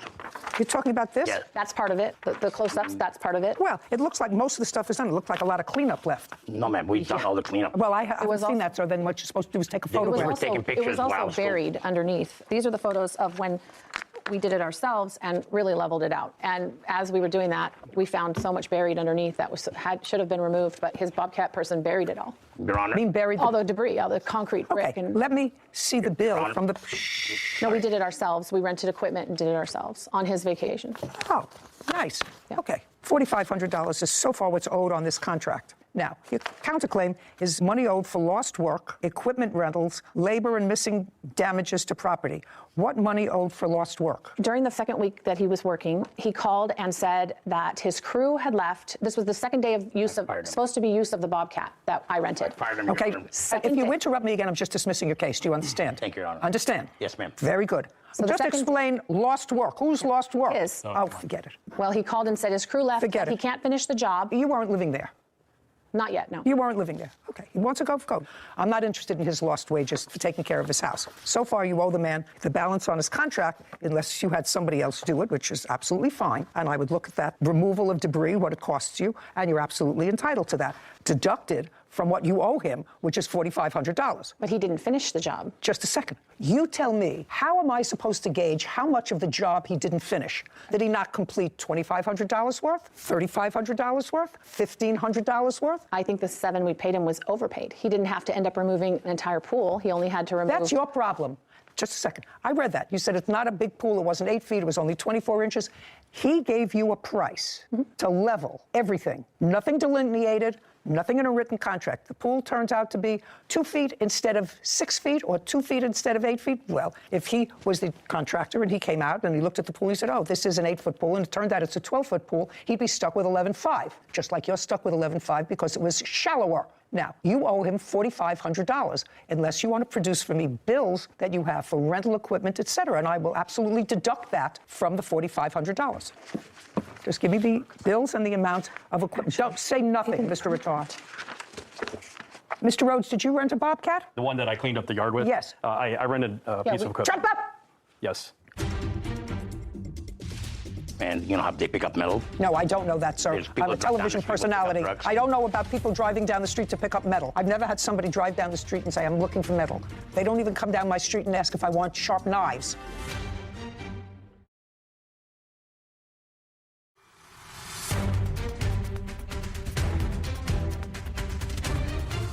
Michael Attar has accused his former clients, Mary and Michael Rhodes, of refusing to pay for demolition work. Mary and Michael claim he never finished the job and stole their property. Now, what did you rent? A skip loader. That's different from a Bobcat. Yes, that's correct. Smaller? I would say bigger. Bigger. And do you remember how much it cost you? Did you rent it from Home Depot? No. It's from a local rental yard. I think it was all the equipment we in Ontario. $1,300. Yeah. Find it. Yeah. Find the bill. They didn't print it, so now I gotta. How many days did you have it, Mr. Rhodes? 4. I'm dismissing your counterclaim, Mrs. Rhodes. Do you want to know why? Because I asked him a specific question, and you answered. Do you understand? Do you understand? That part of your counterclaim, because you don't have it, you can't find it. So far, you owe him $4,500. Not $8,600, but $4,500. Now, do you have any proof that Mr. Attar or someone from his team stole copper piping or whatever piping that you claim is missing? Do you have any proof that either Mr. Attar or anyone under his authority took property from you? Yes. We have text messages back and forth. Okay, I'll read them.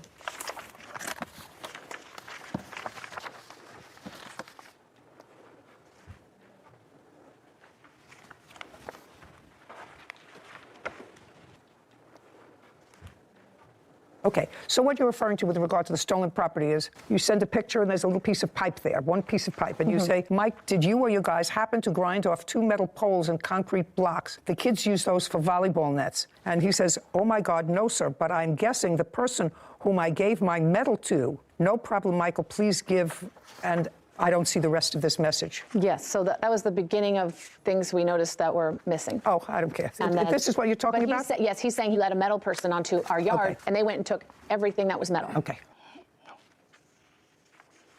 Okay, now, Mr. Attar. Yes, Your Honor. I want you to tell me about the missing metal on this property. She was standing right there, and there was a metal guy that drives down the street. And you know how they pick up metal? No, I don't know that, sir. I'm a television personality. I don't know about people driving down the street to pick up metal. I've never had somebody drive down the street and say, I'm looking for metal. They don't even come down my street and ask if I want sharp knives. Okay. Do you understand? Very much, Your Honor. Do you understand? Very much, Your Honor. Okay. Who is this person? This person was picking up metal, and I asked for permission. I said, ma'am, can you come down the property? Just a second. Yes, ma'am. Was this person picking up metal for nothing? Yes, Just a second. Yeah, you're a business guy.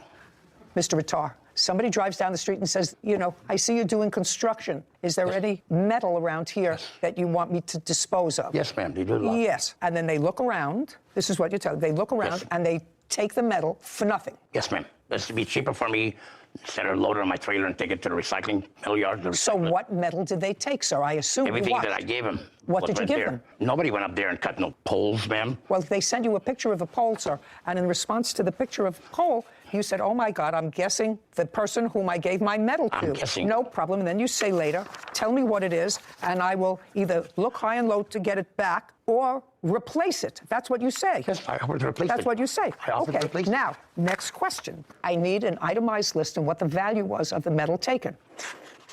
No, there's a list of everything. They're listed in there.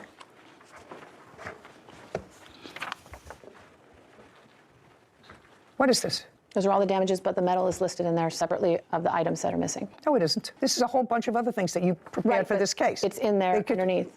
There's the horse feeder. Part of the corral was cut off. This is something that you wrote yourself. Yes, you This said isn't an itemized this isn't list.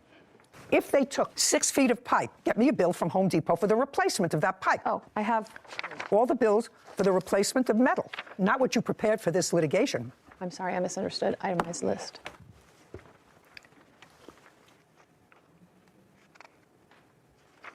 Did you take down a horse corral? No, Your Honor, I did not take no horse corral. I have nothing Horse to do corral, with is that metal or is it? It's made out of galvanized metal, yeah. They cut pieces off of that were sticking up to take to recycle, I guess. Just a second. Was there a 4-sided horse corral? Yes. That looked like this? Yes. That they took down? They cut pieces that were sticking up above the horse corral, attached to the horse corral. You're being petty.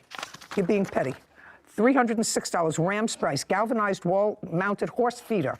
Did you take a horse feeder? No, Your Honor, I got no... Yo, Mr. Ratar, $4,500. Judgment for the plaintiff. Counterclaims dismissed. We're finished. This court is adjourned. Well, his equipment broke, and he wanted us to rent the equipment for him. Equipment died because things break down. And then the next day, he calls and says he can't finish it. At that moment, I didn't have a credit card to my name. And that's the honest truth. So we pretty much figured that was job abandonment at that point. I'm going to have a written contract in the future. Don't hire Always him. hire a professional. I could not believe that your first question to him when he said that he'd been working as a contractor for 14 years was, and you've been working all 14 of those years unlicensed? Okay. I was waiting for the question. I was waiting at the edge of my seat. It never came. Different minds. Yeah, should have slipped me a note. I should have. You should have slipped me a note. No, that actually didn't cross my mind, but that's a good question. Yeah, oral contracts and no license. No license, but there's no question. He did the work. Yeah, no, I He did the work, and they were really dickering over who was going to absorb the cost of the second Bobcat that they had to get, which was really ridiculous. If they had had another contractor who came and completed the job, you would have awarded that. I would have deducted it from the $4,500 that they owed him. But absent that, the fact that he rented some sort of piece of equipment and came and cleaned up the property was not important to me, and the rest of their case was nonsense. Next time, they won't employ somebody for $11,000 from a card from your windshield. At Home Depot. From Anywhere. wherever, and not say, okay, listen, maybe I give him a shot. Give me 3 of your last references to call. It's a good lesson to people out there, I don't understand that. Desiree Surratt is suing her ex-boyfriend, Curtis Vasquez, for the cost of a car and childcare. Court come to order. All rise. Have a seat, everyone. Hello, Judge. Case 2195, Surratt versus Vasquez. Thank you. You're welcome. Ms. Surratt, you and Mr. Vasquez were in a relationship for a period of time and have 2 children together. How old are the children? I have a daughter that's 15 and a son that's 8. How long did you and Mr. Vasquez live together, if you did live together? It was a lot of off and on, so I would say maybe a combined time of 8 years. And does your daughter enjoy a relationship with her father? Unfortunately, no. Is that correct? As far as I knew, that she had a great relationship with me. When was the last time you saw your daughter, sir? We spoke just a couple of days ago. You know, she has more time with friends now, but I do speak with her on a frequent basis. Is that right? That's correct. Why don't you wait outside? Okay? Because, Ms. Surratt, I don't believe in, unless it's absolutely necessary, and certainly in this situation, it doesn't sound to me as if it's absolutely necessary to have your teenage daughter as a witness over a couple of $1,000s, which you may or may not be entitled to. Certainly, her father is in touch with her. She said he's in touch with her, which means that they communicate and that they have a relationship. Because I read the complaint and I read the answer, and I have a few basic questions. You're suing Mr. Vasquez, who you haven't lived with in many, many years, but who you share, according to what I've read here, joint legal and physical custody. Is that correct? That is correct, Your Honor. Is that correct? Yes. Is that pursuant to a court order? Yes. And when was that court order made? I have a copy of it, so I can tell you. 2011, Your Honor. 2011. Was there a trial, Mr. Vasquez? There was a trial, Your Honor, yeah. Were you represented by counsel? I represented myself. And what about the plaintiff? Did she have a lawyer? She did, Your Honor. I'd like to see a copy of that order. It's from 2017. Well, there was one in 2011.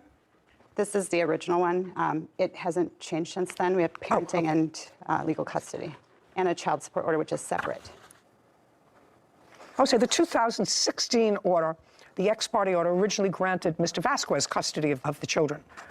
Yes, you were the respondent in that case. It said on October 28, 2016, petitioner, that is Mr. Vasquez, filed a motion to establish custody and parenting time. The petitioner, that is Mr. Vasquez, seeks joint legal and physical custody. The petitioner also sought an order granting sole legal custody of the children based upon the allegations that his daughter was watching his son without supervision for extended periods of time and that his daughter was not attending school. Child Protective Services did an investigation and actually found that you were not sending your daughter to school. Correct. And she was staying home and she was babysitting.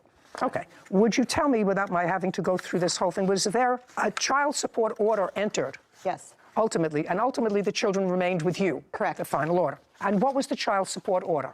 The child support order initially was $93 a month. I think I have a copy of it. And then to increase based off cost of living adjustments every year. Is that $93 a month for both children? For both children, okay. Yes. The order was ultimately increased. How much do you pay in child support now, sir? $230 a month, Your Honor. I'm sorry, that's not the order. Well, I asked how much you pay. Were you ever in arrears of payment? I was at one point, and then I caught up, so I've been caught up. Well, they're catching up, so that $230 may be partly arrears. What is the order?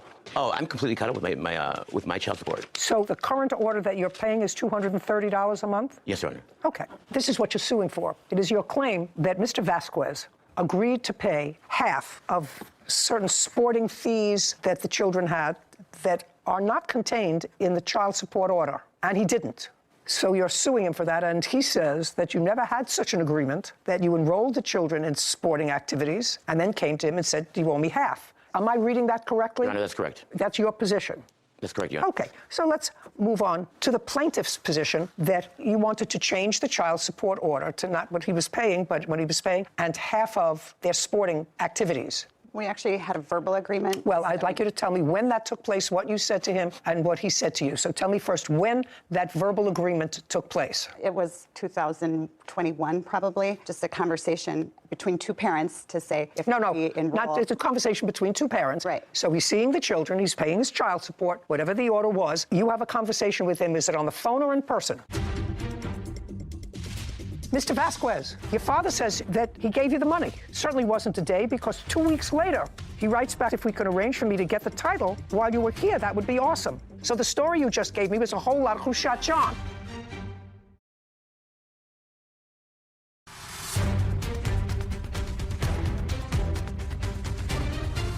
Desiree Surratt claims her ex-boyfriend, Curtis Vasquez, owes for the cost of a car and childcare.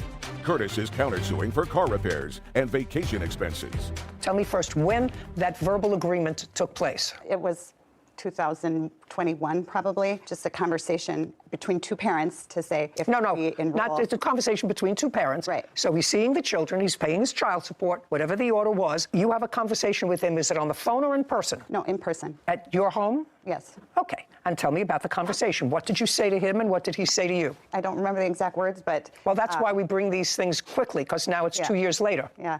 Right. So it was basically, well, he wants to play this sport, Angelina wants to do track, this is how much it's going to cost, and his response was just, okay, let me know how much it is, and I'll pay half. Okay. Yeah, no, that's not quite correct. We don't have just conversation. We don't have any conversation at all. We communicate via text, and I rarely get a response. I've taken care of... Just a second. We're talking about this one instance. Okay. She said that you had a conversation with her where you agreed to pay half of their sporting events. Based on that, I assume that you enrolled the children in the sporting events, paid the fee, and then said to him, this is your half. And he said, I'm not paying that half. That's not correct, Your Honor. I didn't agree to pay half. No, I'm not saying you agreed to pay half. That's what her position is. I actually enrolled my son into soccer. When? It was this summer in July, and he was supposed to go for a month, and she took the kids out of the state without my knowledge for an extended vacation. And so I didn't have her pay half of that, and when she came back, she wanted to make that up to him, but that's without my knowledge. Okay. How much did you pay for soccer? $75. So you never had a conversation with her about paying half of this? And it was never reduced to a modified order of the court because you have a court order for support. Okay, so I'm eliminating that. You want to change the order of support, you have to change it in court. Now let's move on to the second thing that you think that he owes you for. A cell phone. Let's hear about the cell phone. He opened a cell phone account for my daughter. When? I don't know when it was. When did you open a cell phone account, sir? About 7 years ago. And he paid it? He opened an account and he paid Either it? him or his dad. It was a business account. I don't care. I don't know You if he didn't paid pay it. Correct. You didn't pay it. So your daughter has had a cell phone for the last 7 years. Okay. And you didn't see the bills for it? Correct. Okay, so he paid it. Somebody paid it, yes. Yeah. He paid it. I paid it, Your Honor. You didn't pay it? Correct. Okay. So now you want money for a cell phone. For what? Just for the last 6 months that I paid. I never agreed to, so I'm just asking for Then half take of the that. phone away. Well, she's 15. She's got I a understand job, that. and I understand that. Who bought her the phone? I bought the phone. Okay. And how many years ago did you buy the phone? It was about 1.5 years ago. Okay. And it's paid for on his plan? No, I paid for the phone cash. No. The bills, ongoing bills, were paid for by him on the phone that you bought her 1.5 years ago, because you said you've been paying the bills for 6 months. Yep. Is that correct? Whitney, didn't you say I've been paying the bills for the last 6 months? Yes. Correct. Well, so when you first got the phone for a year, he was paying the bills. Correct. Right. Yes. Well, he was paying the bills for 7 years, but certainly after you bought the phone. But prior to that, she had a different phone. She had to have had a different phone because he was paying the phone bills for 6 years. Who bought that phone? I don't know. Your Honor, I purchased that phone. It was the iPhone XR. Okay. So you bought the first phone, you bought a second phone. Very nice. And he paid the bills, the phone bills for 6 years, and you paid it for the last 6 months. It's not part of a court order. If you agreed to do that, you agreed to do that. What are you getting courts involved for? I never agreed to pay the cell phone. Well, he never agreed to pay his cell phone when she was 13 or 12. Your parents. He paid it for a long time. Now you're paying it. What do you do for a living, sir? I'm a realtor. You work in a family business? Absolutely. Tell me about the family business. It's children first and foremost. You know, what's best for them. No. The family business, sir. Oh, the family business. You're in real estate. Is it a family business? It is not a family business. It's just yours. And you've been in real estate for how long? For about 3 years now. And prior to that, I was in sales. That is a family business, and it's real estate marketing. That's a family business. Family business. You're not involved with that anymore. You still are? Yes. Who owns that business? Dad. Your father? He does, yes. How many employees do you have? Just about 10, Your Honor. So your father employs 10 people and you're one of them? That's correct, Your Honor. And what does your father pay you annually? Oh, it's commission only, so no benefits. And in the other real estate operation, do you have your own office or do you operate out of your father's office? My own office. Where? In Maple Grove, Minnesota. Do you have any employees? I don't. So you work for your father on commission and yourself? Commission only as Commission well only. real estate market. Okay. Did you file tax returns last year? No, I did not. Is there any reason for that? Just late. Just over. You're late. You're a year late. Yeah. What about the year before? Did you file tax returns? Yes, I did. Yes, I did, Your Honor. And how much did you declare as income the year before last? It's like 55, I think. 55,000, yep. Okay, so phone bill, I've taken care of the phone bill. You paid it for her, fine. And if you don't want to pay it anymore, let her get an after-school job and pay for her own phone. Now, the next thing that you're suing for is, according to your complaint, you had a car that you weren't using. Mr. Vasquez has a father who wanted a car. It is your claim that Mr. Vasquez, without your permission, sold the car, your car, to his father for $700, and you didn't get any of that money. Correct. Mr. Vasquez says his father was going to buy the car. He drove it. He didn't want to buy it because it had issues, and it's sitting in his father's driveway waiting for you to come and get it, and that he never got $700 from his father for the car. That's his position, correct? No, there's a correction. I did get $700 and paid him back the next day because the car broke down within a day. Because what? It broke down within a day. Okay, so you did sell it to him. Yes. We were in the middle of the transaction. He paid for the car at the office, which is about 10 miles away from home. And while driving the car home, it broke down. So we hadn't received the title or anything, so I returned the money. Okay, you planned a trip to Portugal in August of 2022. That's correct. Airplane tickets. Where'd you get the money for all that?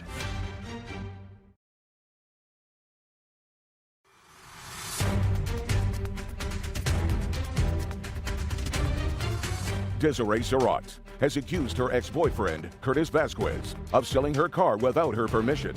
Curtis claims he refunded the money, and she can take the car back. Okay, so you did sell it to him? Yes. We were in the middle of the transaction. He paid for the car at the office, which is about 10 miles away from home. And while driving the car home, it broke down. So we hadn't received the title or anything, so I returned the money. Is the car still titled in your name? Yes. So go get it. I don't want the car, no. Well, it's your car. It's titled in your name. Yes, but apparently I have text messages showing he sold the car without my permission. Whether he did or not, well, he can't sell the car because title never transferred. Right. And he's saying you can go and get the car. It's sitting in the driveway. His father doesn't want it. Title didn't transfer. He didn't get money for the car and keep it. It was a sort of silly transaction because what you are suggesting is he should have said to his father, that's it, it was sold, it's sold as is.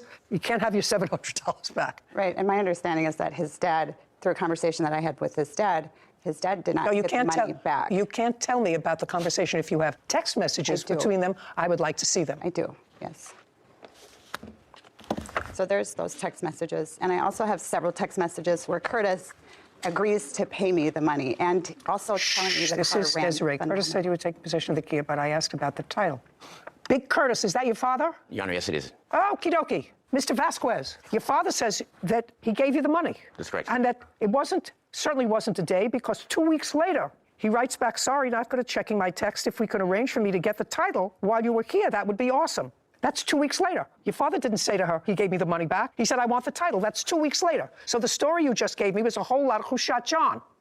Well, Your Honor, there's one thing that we need to clear up right away is that it was never sold without her knowledge. Just a second. Now what I'm asking you, sir, I'm saying that your original story to me was that I sold my father the car with her agreement. That's what you say here, for $700. He gave me the $700, but am I correct, Whitney, that the car broke down the next day? He said the car broke down within a day. Within a day, and so you gave him his money back. Well, that's not what your father says here, sir. That's not what your father says here. I went back and forth with him for days, but I gave him his money back. No, what you told me was a lie. You told me it broke down the day you gave him his money back. The initial conversation she had was May 9th. And then May 16th, she's having a conversation with Big Curtis. That's your father. Mm-hmm. Sorry for not checking my texts. Can you get me the title? Which means 2 weeks later, he wanted the title. And then your father says about you, Curtis owes me big time money. And I can't get money from him either. That's your father. Yeah, that's yes. correct, Your Honor. Big Curtis says to her, can you tell me what problem does Curtis have that caused him to spend massive amounts of money in such a short period of time? She answers, drugs, alcohol, gambling, he's a functional addict. He even got around $40,000 and he blew every penny. So the $700 you gave him for the car, I'm just going to file a small claims. For whatever reason, he's refusing to give it to me. It's not your fault that he stole the money from me. Just FYI, I have no issue giving you the title. Okay. So far, he owes you $700 for the car. And then we're finished. Get Big Curtis the title. Mail it to him. He sends you his address. Yes. Okay? Yes. Great. Now you have a counterclaim, Mr. Vasquez. Yes, Your Honor. I have some evidence. Don't give me all that nonsense.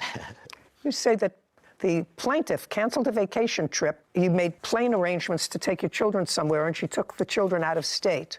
And car repairs that you gave her money for, car repairs, $250. I helped her repair her car and spent $250 on parts. When was that? That was the car in question that we were just talking about. I actually Okay, you planned a trip to Portugal in August of 2022. That's correct. Airplane tickets. Where'd you get the money for all that? My parents helped me with the purchase of the kids' tickets. Why? Because I couldn't afford all of them. Who was going on the trip? It was going to be my wife, myself, and 2 kids. Did you go on the vacation to Portugal with your wife? No, we did not make it. You did not make it? Correct. Why? Because she is responsible of... No, not her. Not with your 2 kids. Did you go with your wife? No, I didn't. Why? I didn't want to go with all the kids. It was the whole purpose was to bring the kids to see the grandparents. Does your wife work? Yes. What kind of work does she do? She's a bartender. Judgment for the plaintiff in the amount of $700. Don't make any more private agreements with him, madam. I think it's a big mistake. I agree. We're done. Your counterclaim's dismissed. We're Your Honor. finished. Thank you. I had one more. I just ruled that your counterclaim is dismissed. You're finished.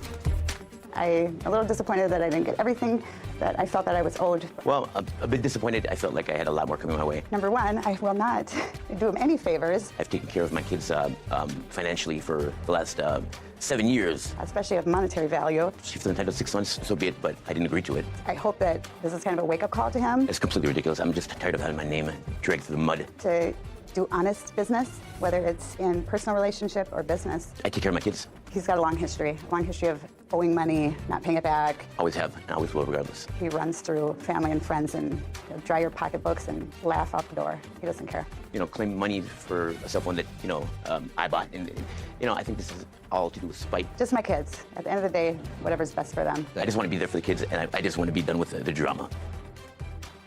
I have very little to say about that case, very little thoughts, except that Big Curtis, the defendant's father, doesn't like him.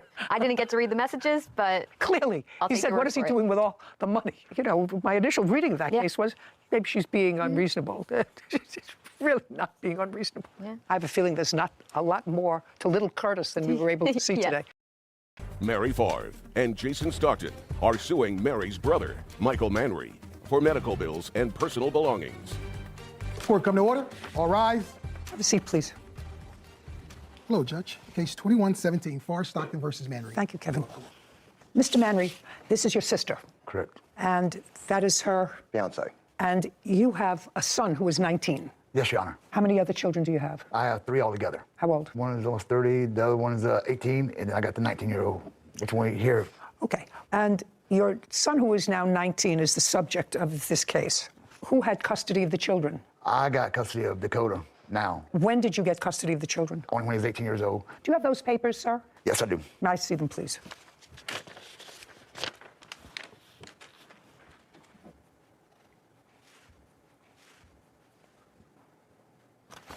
Okay, so this grants you, sir, legal and physical custody of Dakota Manry until further order of the court. So what this case is about now, and I assume from what I've read, that Dakota has certain special needs. Yes, ma'am.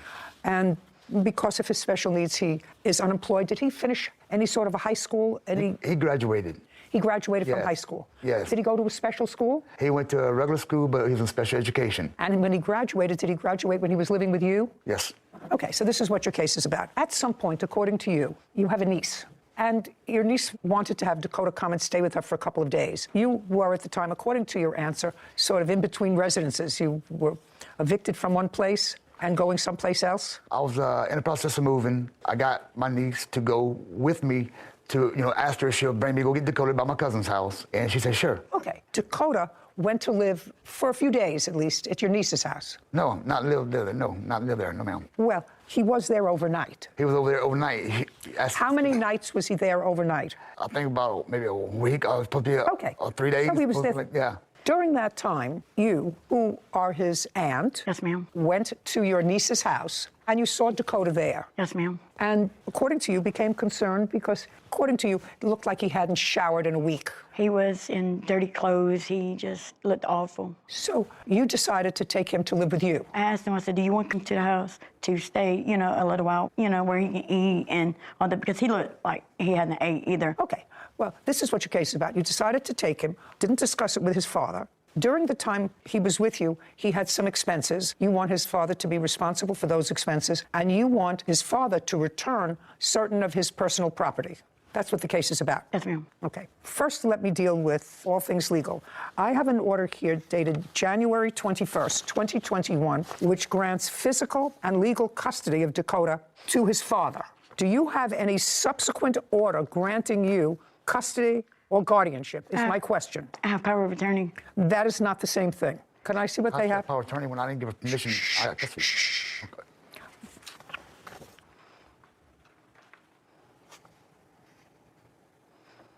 Okay, this was signed by Dakota, so he's giving you legal power to act on his behalf. Yes, ma'am. Now, Dakota, by signing this power of attorney, he's saying that I am a whole person, and I give you the right to make medical decisions for me if he can't do them. It's a general power of attorney in case he becomes unable to make decisions on his own. This is an order of custody. You have power of attorney.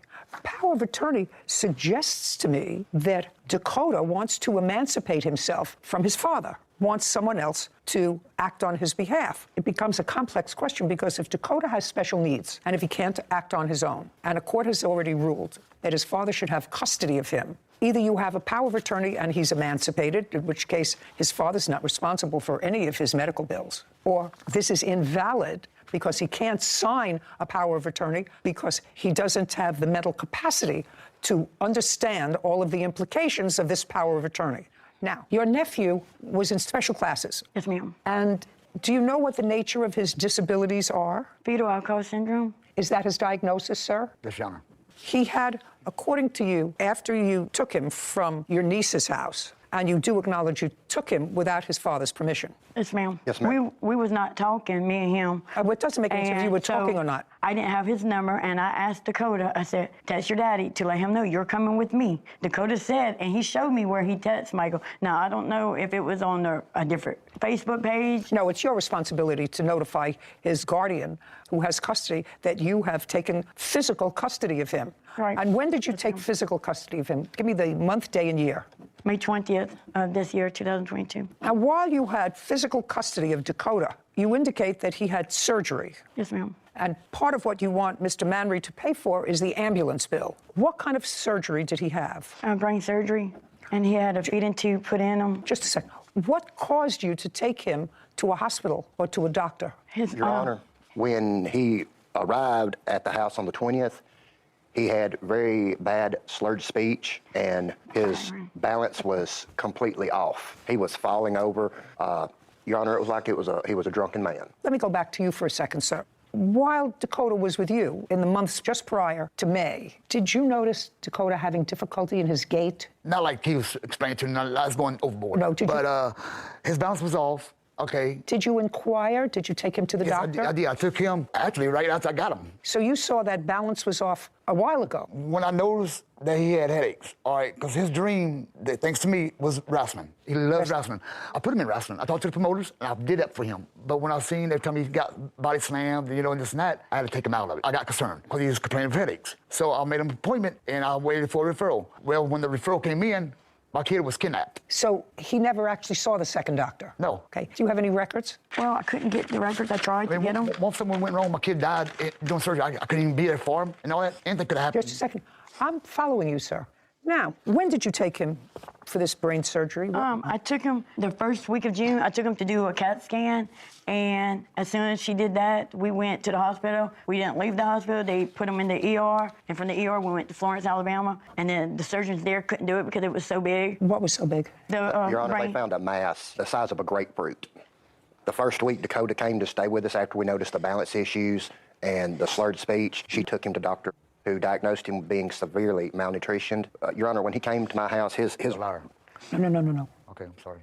Your Honor, sorry. My apologies. His leg was no bigger round than my wrist. I got it. Mr. Manry, everything has to be put in perspective. You had a lot of things going on. And if Mr. Stockton's reporting to me is accurate, even though there might be some bad feeling of the way your sister and her fiancé took physical custody of Dakota, you really have to be in a position to say thank you to them.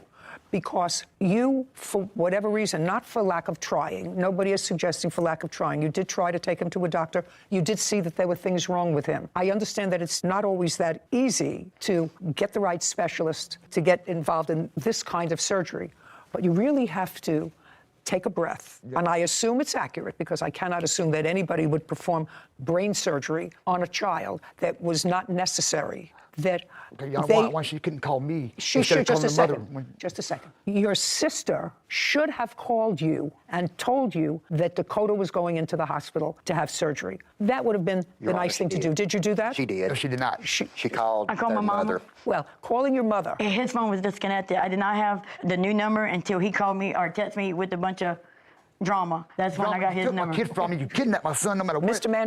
Manry, what I want you to do is just take a breath for a moment. Yes, ma'am. Dakota kept texting me, he kept on video chatting me and everything. And then all of a sudden, like a light switch, he changed and everything. The boy's mind's being poisoned by Mary. And no, so far, Mr. Manry, you're not losing this case, so I don't know what you're agitated about.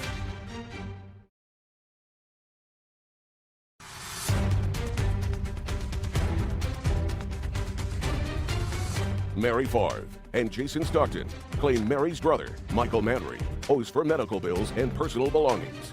Michael is countersuing, saying they illegally took his son from his custody. Mr. Manry, Dakota was only at your niece's house for a short while. You already told me that when he came to you, his gate was off. So right before he went to stay for a couple of days at your niece's house, was his speech slurring? No, he always had a speech impairment because of the disability, but his speech was not slurred at all. That is a lie. Him having the skinny arms and all, that's all Okay, lie. I'm not talking about skinny arms. I'm talking about this his slurred speech. What I was saying to you, Mr. Manry, is that I don't think there are any bad guys here. I don't think that you're a bad guy. And I don't think that your sister and her fiancé meant any harm when they saw a situation that they thought was dangerous. And as it turned out, they were able to get him seriously needed medical care. That doesn't mean it was all done right. But what you're asking for is to be compensated by the defendant for the cost of the ambulance bill that you incurred. Now, this power of attorney was signed by Dakota, if in fact he had capacity to sign this power of attorney. It was done 2 weeks after his first surgery. So up until that time, even if I could construe this as a valid document, his father had legal and physical custody of Dakota. And I assume that's because he had special needs and is unable to live on his own. Is your son able to live on his own? No, he never will. Okay, so that's what I assume as a result of this order. If you want this order changed, you have to go back to the court in Mississippi. You have to be declared his guardian. Your Honor, we did not want to be declared his guardian. The reason the POA came about to start with, during the entire surgical... Your Honor, can I say something? The father was unaware of it. So was the mother. The mother was actually present at most all of the appointments. It doesn't matter. The mother doesn't have custody, legal or physical. We were under the impression, and were told she did, that he only had a temporary custody. So she showed up to say she had to sign all the documents. She was going to do this. She was going to do this. She was going to do this. Did she sign the documents? She signed some. Then under social services directions, Mary was informed she should go after a power of attorney. It was discussed with both Dakota and her. It may be. That's not a lawyer. That's bad advice. Now, just before I get to the issue of clothing, property, whatever he has that's at your house, and where it should go from here, your first stop is to go back to the court in Mississippi that issued this order. And say to them, I need Dakota's law guardian. He'll be appointed a guardian for himself, independent of you, and they will interview him and they will do certain evaluations of him and determine where it is that he wants to live. But you have to do that in court. You can't do that ad hoc because you relied on his mother's statements that she had the authority to sign off on these things. She did not until this is changed. And if you want to change it, you are free to go in and try, and then Dakota will be interviewed and seen by a psychologist or a psychiatrist, and will have a medical evaluation and determine whether or not he is a person who actually requires guardianship. And if he requires guardianship, you can petition for that, and you'll have a trial. This is not that trial. Yes, ma'am. Did Dakota have Medicare? Medicaid. He had Medicaid. That would pay for the ambulance ride. Yeah, I just want to know if he had Medicaid. He did. I did give them the Medicaid number, and they keep sending me a bill, and I called them, and they said because it's a different state, it's not covered. It doesn't matter. Tell them to send their bills to his father. Tell them that you do not have custody or guardianship of this child. His father has custody, guardianship, and this bill is not yours. The bill is going to Dakota. They're going after Dakota for it. His Medicaid didn't pay for it. They may be going after Dakota for it. They will be very smart seeking payment from people who can pay them, which is his parents. Right now, you're not legally responsible to pay for his ambulance bill. The only person who might be legally responsible for it is his father, and that will be up to the ambulance company to do. This is not your responsibility at all. So discount the ambulance bill. Next to Dakota's things, you want property that he has in his father's house. So let me go back to you with regard to my statement to you 4 minutes ago. You have to have this custody order modified. You have to go back to the same court that issued a legal and physical custody order of Dakota to his father and say, we would like guardianship of him. He wants to stay with us. He's 19 years old. He will be interviewed, he'll be analyzed, and if at the end of the day you get guardianship of Dakota, then his father may or may not turn over whatever property he has. Dakota's never worked. So whatever property he has was either purchased or given to him by either his mother or his father or other relatives. A lot of it was his mom that paid for the stuff. I don't know that. You know, the bottom line is why all this balls down through, Your Honor. So far, Mr. Manry, you're not losing this case, so I don't know what you're agitated about. You're not losing. You're not losing. What I'm telling the plaintiffs is that if they think that they can provide a more pleasant, stable environment for Dakota, they have the right to petition for guardianship of him. Now, it would be in Dakota's best interest long term if he were to have contact with both his mother and his father. Contact. I'm not saying live with. Mother, father, and his aunt, and his soon-to-be uncle, as soon as you make up your mind and give her a ring. It's in his best interest. He needs the largest community that he can. Agree. Okay, we're going to stop throwing barbs because that only serves to inflame already raw emotions. I want you to say, I am angry that I wasn't consulted in this massive surgery that your son had, but I'm grateful that it was done, because if it wasn't done, in all probability, he wouldn't be here. You just have to think about that.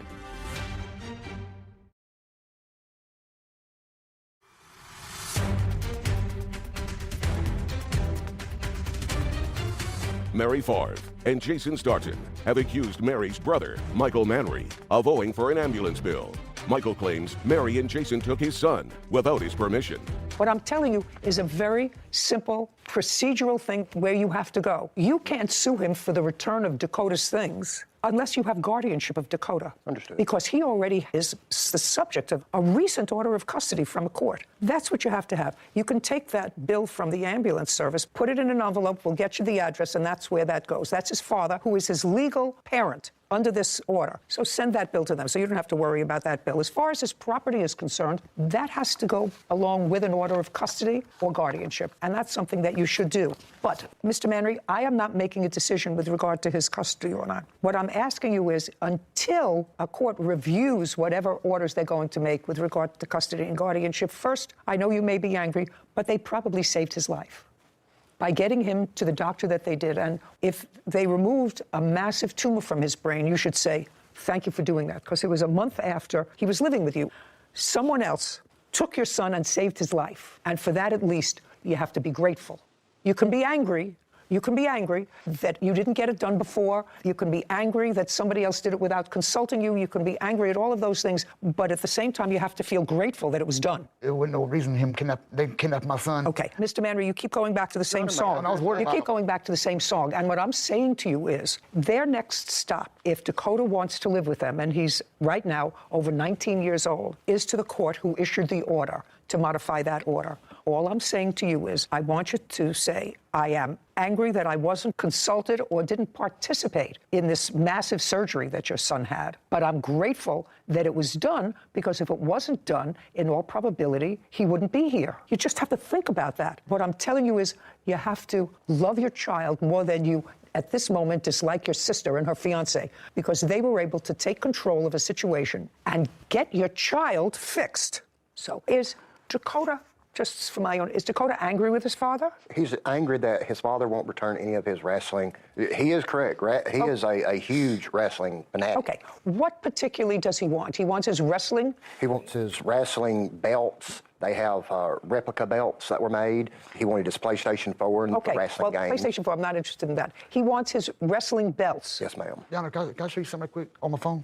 Dakota kept texting me, you know, he kept on like video chatting me and everything, and then all of a sudden, like a light switch, it changed and everything. The boy's mind's been poisoned by Mary. And no, what I'm telling you, Mr. Manry, that's for another court and another day. When Dakota has a lawyer, you may have a lawyer to modify this custody order. Right now, he would like his wrestling belts. Oh, I want my son to come home. Okay, then I strongly urge you to go to the court, file a petition against them for custodial interference, or you go to court and file an application for guardianship of Dakota, which is a much more positive thing to do, and let a court that has the social work services, the psychiatric services, evaluate Dakota and figure out in whose best interests are we supposed to place faith. And I think if he is a thinking young man, and you told me that he is because he wants these things that are important to him, he should be able to have a say with whom he lives. Now, you have my ruling. Your next stop, folks, is to modify the order of the court in Mississippi that gave his father custody, physical and legal custody of him. You have to petition for guardianship. That's your next step. So, in that regard, your case is dismissed. Send the ambulance bill to his father. I got a counter-suit. We're done. Your Honor. I'm not hearing it, sir. Okay. I did everything I could for my kids, and My brother, he said nothing but lies. when somebody takes your kid without your permission, But, you know, that's him. I mean, that's what he does. you don't know where they're at, and you're going crazy because you don't know where your kid's at, that's kidnapping. I should get a thank you out of it, but he's not going to do that. I want my son to come home to his daddy because I love him very much. That's my son. It's about him. It's not about her. It's not about her and her brother. It's not about me and her brother. My son, I love him. I'll do anything in the world for him. South Dakota. So you didn't listen to the defendant's counterclaim back there for emotional distress for, I believe it was $3,500. I would have given that to him. I don't think anyone was acting maliciously in this case. Like you said to the father, he should be grateful that his son is alive and his sister took action when he might have been stumbling a little bit. But that's what that cause of action is for, when someone takes an action that was legally incorrect. And here, the plaintiffs had no legal right to take him to get that surgery. I agree that he should have had it and it all came from a good place. However, when you take an action that causes somebody else such severe emotional distress, and I would consider taking someone else's child in for the riskiest surgery that probably exists, qualifies as causing some severe emotional distress. So I probably would have awarded him that if I was ruling. Well, so let me give you the reason that I didn't bother to hear it. I think the aunt and her fiance had nothing but pure motives in taking this 19-year-old who they say appeared to be malnourished and they say was diagnosed as being malnourished, which is possible. And it's possible that it was all related to this brain tumor that he clearly had that was impairing his stability. And he was with his father for a year while this tumor was growing. I don't think that they had malicious intent. Neither do I. And I think that but for their actions, this 19-year-old boy probably would be dead. If they took out the tumor that was the size of a grapefruit, I would say 6 months later or 8 months later, there's a strong probability that would affect the optic nerve, it affect the carotid artery, and gone. So although I could understand his annoyance, from the time they went to live with him until his surgery was a month. And I actually don't believe that this father didn't know where he was for a month, because they evidently have a living mother who they're both in touch with. He was moving around, phone disconnected. At the hospital, the mother showed up. She said, I can sign the documents. Well, you know, you're involved in major surgery for a child. Your focus is not on your brother, who did not take care of business for a year. So I'm going to leave that up to a family court judge to determine who should have custody, and I probably guarantee you that custody will remain with his aunt, because that's what Dakota wants. Father may be angry, but that's what's going to happen. I have no doubt that the father loves him. He did not take good care of him for the year. Sure. And so I wasn't going to reward that by giving him any money against these people who had nothing but the child's best interests, when for a year he really didn't take care of business with his son. And that's why I didn't hear his case for emotional distress. Understood.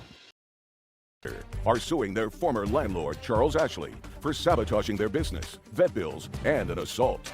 Court come to order. All rise. Have a seat, please. Hello, Judge. Case number 2036, Carter versus Ashley. Thank you. Welcome.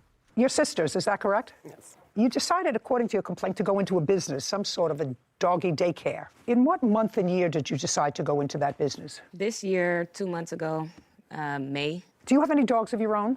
Yes. How many? I have a poodle and 2 pits. And you? I have 4 pit bulls. Did they all live in your home? They did, yes.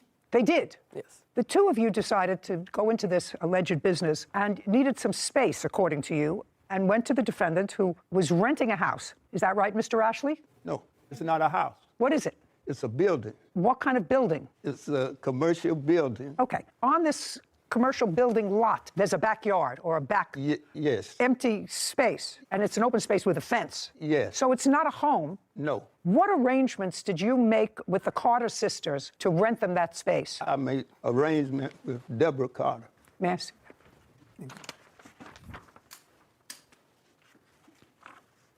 Deborah Carter. Correct. That's you. Yes. When for the first time did you meet Deborah? I think it was around the 4th of June. And she wanted to bring some dogs onto your property. Correct. How many dogs did she want to bring on your property? She didn't tell me. She told me she had a kennel. And when I got there and she had the dogs there in 2 cages, it was 7 dogs, 7 pit bulls. In cages? And yes, and they're there today.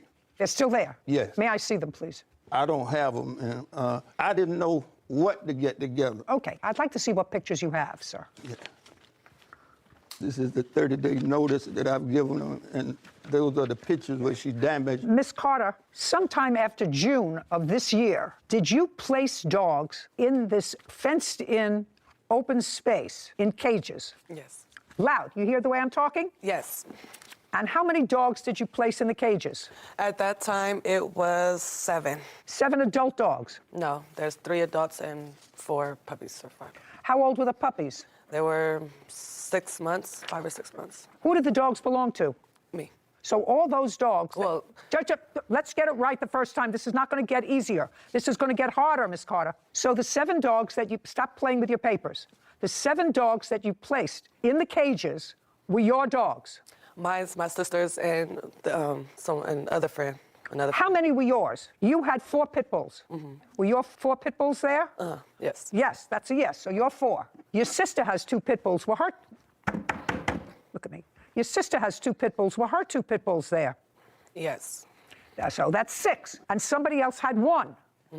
Who was the person who had 1? They're not here. It's a friend. We were watching their dog. They okay, have a so dog. you put your 4 pit bulls, your sister's 2 pit bulls, and a friend's pit bull in 2 cages. No. How many cages? There are 4 cages, but... Okay, I'd like to see pictures of the 4 cages. There you go. And that's just to separate them. Your Honor, when she by first- 6. Shh, just a second. Prior to meeting the defendant, where did you keep your 4 pit bulls? In the yard at my home. Was it in the backyard that you kept the 4 pit bulls? Yeah, they had space in the backyard, but they stayed in the house. And then when it's time to do their thing, they go outside. They stayed in the house in the living room. So they were house dogs? Yes. And what about your 2 pit bulls? I stayed in the front house. They stayed in the house with me. On what date did you bring your pit bulls to the yard? June 4th? June 6th. 6/6. And you paid him for a month. Is that right? Yes. How much did you pay him for the month? $500. And the 3 puppies that were 6 months old, what did you intend to do with those? We had people that wanted them. We were supposed to But just a second. Were they yours or hers? Who did the 3 puppies belong to? Me. They belong to you. So don't speak for her. Okay. Good. I've been speaking for all my life. I don't care what you've been doing all your life. Right now, I'm getting answers to someone who may or may not be swift enough or savvy enough not to tell me the truth. Did you ever have more than 7 dogs in the yard? No. Okay. So this is what I'm sort of confused about. Of the 7 dogs that you kept in his yard, 6 of them were pit bulls that belonged to you. And what you're suing him for is you say, because of him, you lost your kennel business where you want, well, that's what it says here. You lost your kennel business. Daycare. What? It's a dog daycare. daycare. It's a daycare. There's no dog daycare. They were your dogs. No, we were supposed to be inside. We were only supposed to be outside for a week. The business is a business, like he said. It has a storefront. It has a middle section. The storefront is where we take the small dogs. When you come in, we'll greet you, assess it, bring in the small dogs. If you have bigger dogs, he has a middle section. We were supposed to split the building in half. And he never cleaned the inside of the building. We had to go in there, power wash it ourselves. We bought our own paint. We were only supposed to be outside for 2 weeks until his people cleaned the inside for us. Okay. Is that what you were supposed to do? No, Your Honor, they are lying. Okay. The building was a motorcycle shop. They ain't bought no paint. They ain't cleaned nothing in it. It's still not clean. Okay. And Were they they didn't have no money. Just a second. How much in total did they give you for rent? $500. Is that correct? Yes. For the first Just a month. second. Did you give him any more than $500? No. Did you have any other dogs other than your 6 dogs and somebody else's 1 pit bull ever on the premises? No. No, don't speak. I'm speaking to her. So whatever business you were, your investment in this business was $500. No. I worked for him May 25th to June 1st. I cleaned out 25 refrigerators. I don't care. That's not in here. That was a pay. Yes, it is. She ain't work for me. Just a second. I sent it to you guys. Just a second. Miss Carter, there is absolutely nothing here that says that you work for him and he owes you for that. Well, Let me tell you what your complaint states. Your complaint says money owed for sabotaging a business, vet bills because one of your dogs was injured, and actual and punitive damages for assault. That's what you're claiming. I'm just saying that I cleaned those appliances. He said that that was a payment for rent. So that was for the second month of rent. It was $500. Just a second. He was supposed to pay me every day, but I just told him to put it towards the rent. Okay. And that's what we agreed to. So Okay. the first month and the second month was paid for. Listen to me. My question is simple. Yes. There's only one attitude here, madam. Stand up. Are your dogs still there? Some of them. Get them off his property. Why is It's that? not It's his over. property. Very easy. You want to keep dogs in a cage like this? I can't control that. I am certainly not putting a judicial imprimatur on keeping dogs, and I don't care what breed they are, in cages in a backyard. So what I'm telling you this is you have 24 hours to get your dogs off that property. Get them off. He's going to get an order from a marshal. And if your dogs aren't off that property, they're going to the pound. So Do you why is that- understand? why is that I want you to implied? understand. I want you to understand my order, because now we're in August. You started this whole process in June. I'm finishing it before it gets too mucky. Get your dogs off the property. We understand each other? Why is that? Why? What did we do? We paid. We did everything. No, we were you supposed paid to him do. for 1 month in June. But You paid him. You paid him in 1 month in June. We are now in August. This is a marriage that's not going to go well. Get your dogs off his property, and then you don't have to deal with them anymore. Do you understand? It's not his No, property. I don't understand. You don't Then understand. if it's not his property, then what are you suing him for? Because he's the one who stabbed me. Oh, just And a he's the second. one who- Just a second. So if we're eliminating money owed for sabotaging a business, and if you're suing him for assault, then I'll hear your assault. Then I don't have to hear any of the things about the dogs. So all I'm going to hear about is the assault. Tell me what happened. You were assaulted. That's what you want to tell me. Yes, July 5th, we had came, my witness, if she could speak, she had started. No, she wasn't assaulted, right? Yes. Okay. She was assaulted first, actually. She's the first one he swung on. Okay. Step up. July 5th. Your name is what? Priscilla Walker. You don't own any of these dogs, do you? No, ma'am. What were you doing on the property on the 5th of July? I sometimes go and help them with the dogs, clean up and feed the dogs. And those dogs that were there, they were there for at least a month from June 4th to July 5th. Correct. They're 6 pit bulls. Correct. Right? That used to be, according to them, in the backyard or in their homes, right? Correct. Okay, now, Priscilla, I want you to look at me, and they're your friends, right? So you went over to help them. Yes. I want you to tell me what it is that caused them to take these house dogs, dogs that were in their homes and in their backyard if they had to relieve themselves, don't speak, and move them into cages in a backyard in a commercial building. I want you to tell me that. Your Honor, that wasn't the intent. They moved the dogs for a bigger space because they're entrepreneurs and they wanted to start a business. Just a second, it's not their business. Business is starting a business with somebody else's dogs, not your dogs. They wanted to start a doggy, uncross your arms. They wanted to start, according to them, a doggy daycare. That I understand. But you don't start a doggy daycare by taking your dogs that are house dogs and putting them in cages in somebody else's backyard. Why not? Or somebody else's space. Your Honor, that's not necessarily true. We're millennials. When you're boosting a business, you want to use yourself and what you have as advertisement, and that's what they did. So the other dog that they did have was a friend, and the friend was actually paying for that dog to stay there. So it did deem it a business at that time. You still haven't answered my question as to why their 6 pit bulls were in cages when they were formerly house dogs for a month. Your Honor, the gentleman over here to my left did not allow them permit. They didn't have access to what they paid for. Just a second. Are you telling me that for a month they didn't have access for the dog? You just told me that you would go there and help them clean up. To the inside of the building that was promised. I'm not talking about the inside of the building. Okay. And Pay clear. We got the whole yard. Pay careful. Yard inside the building. They're not hearing all of you, and you're not answering my question. The 3 of you went there for what purpose on July 5th? To feed and clean up after the dogs. How'd you spend the weekend with them? I was there. I'm not speaking to you.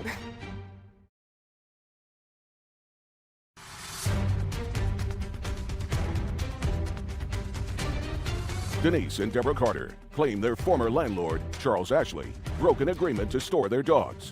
They also claim he assaulted them. Charles claims he was the one who was assaulted. Okay, if I was starting a doggy daycare business and I had house dogs, my little Shih Tzus, running around the house where they have been for years, I would not take them and put them in cages in a back vacant lot in order to demonstrate that I had a business. My dogs slept in the house. They slept in the house. They didn't roam in like your little Shih Tzus. They didn't do that. Just a second. You told me that they stayed in your house. I said they slept in the house, in a cage, in an area. Yeah, well, that's exactly what I'm saying. I don't understand how you could take your pets. But they stayed outside. Because we were offering other things. We wanted to have. All right, let's get to the assault. I'm not interested in this.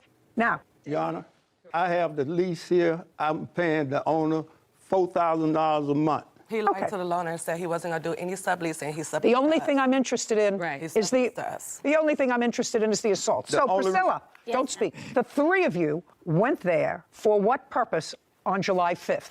To feed and clean up after the dogs. Okay, and you had done that before? Yes. And when you got there on July 5th, was that over a holiday weekend? Yes, it was. It was a Tuesday. It was a Tuesday, so July 4th was on a Monday. Yeah. Had you spent the weekend with them? I was there. I'm not speaking to you. Had you spent the weekend with them? No. Yeah. Okay, you say yes, she says no. I'm not asking you a question. Do you understand? So you spent July 4th. Go ahead. You spent July 4th with them. Is either yes or no? No. When did you meet them on July 5th? Around the morning. Around what time? 11. You're asking me with a question. 11 a.m. I don't know if it was 11. I'm asking you. 11 a.m. Did you have a discussion with them? Regarding? regarding the dogs, what you were going to do that day. Of course, we always have discussions about what we're going to do. during the Okay, day. when you spoke to Deborah, did you ask her when she had last seen the dogs? No. No, you did not. Deborah, prior to July 5th, when had you last seen the dogs? July 4th. What time? It was about 5 o'clock. I was in there, cleaned them up. He came, locked me in for 4 hours. Okay, so on July 4th, you were in there feeding the dogs. Yeah. And July 5th, you went back in the morning again to feed the dogs. Is not an answer. Yeah. Now, tell me what happened when you got there on July 5th. On July 5th, when we went inside to feed the dogs, I went to go turn on the water hose, and I noticed that the water would not come out. That's when they were in the kennels feeding the dogs, and I told Carter that, hey, the water's not on. So the door to the building was open. I believe they both stepped in. When they stepped in, there was like verbal altercation. So when they stepped in, you heard that there was someone else in the building? Yeah.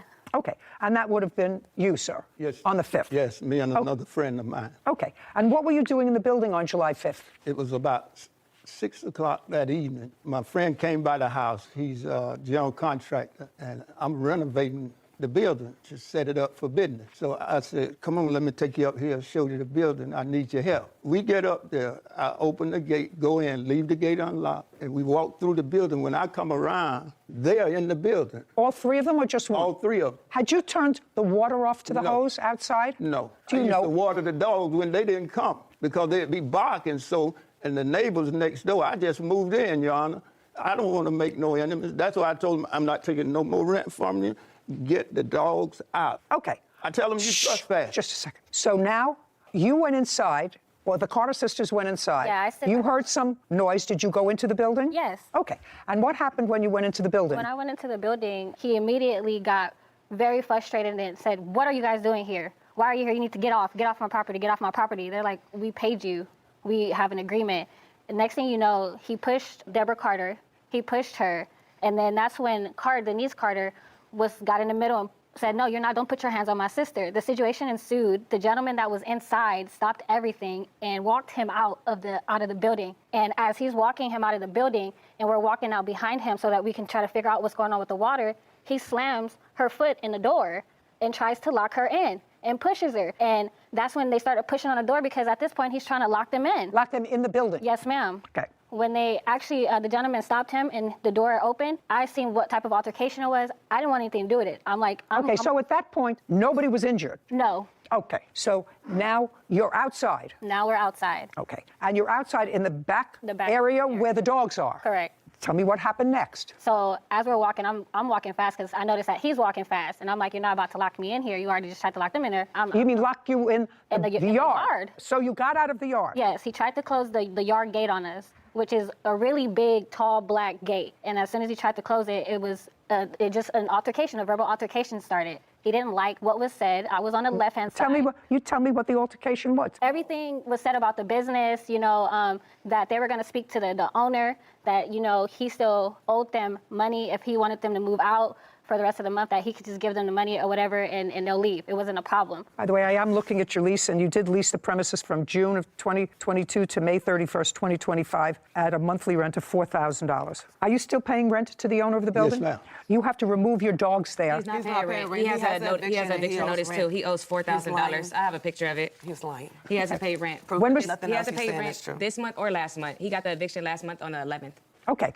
Right now, he has not been evicted from the property. Is that correct, or have you? Right. I just paid him yesterday. Why did you say you did? Just a second. I'm asking a simple question. I have before me, ladies, pay attention. I have before me a lease that gives him 3/4 of the building and the backyard. Until he's evicted, until this lease is deemed void, you have to remove your dogs within 24 hours of today. Why? I am evicting you with a marshal tomorrow. Yeah. Get your dogs out of there. He has medical records that he received 5 staples in the top of his head. And that's not something he did to himself. That happened. That's not something he... No. Get up, stand up. Where do you think you are?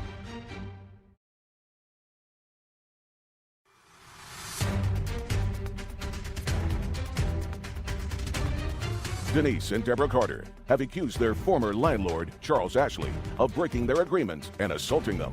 Charles claims Denise and Deborah attacked him first.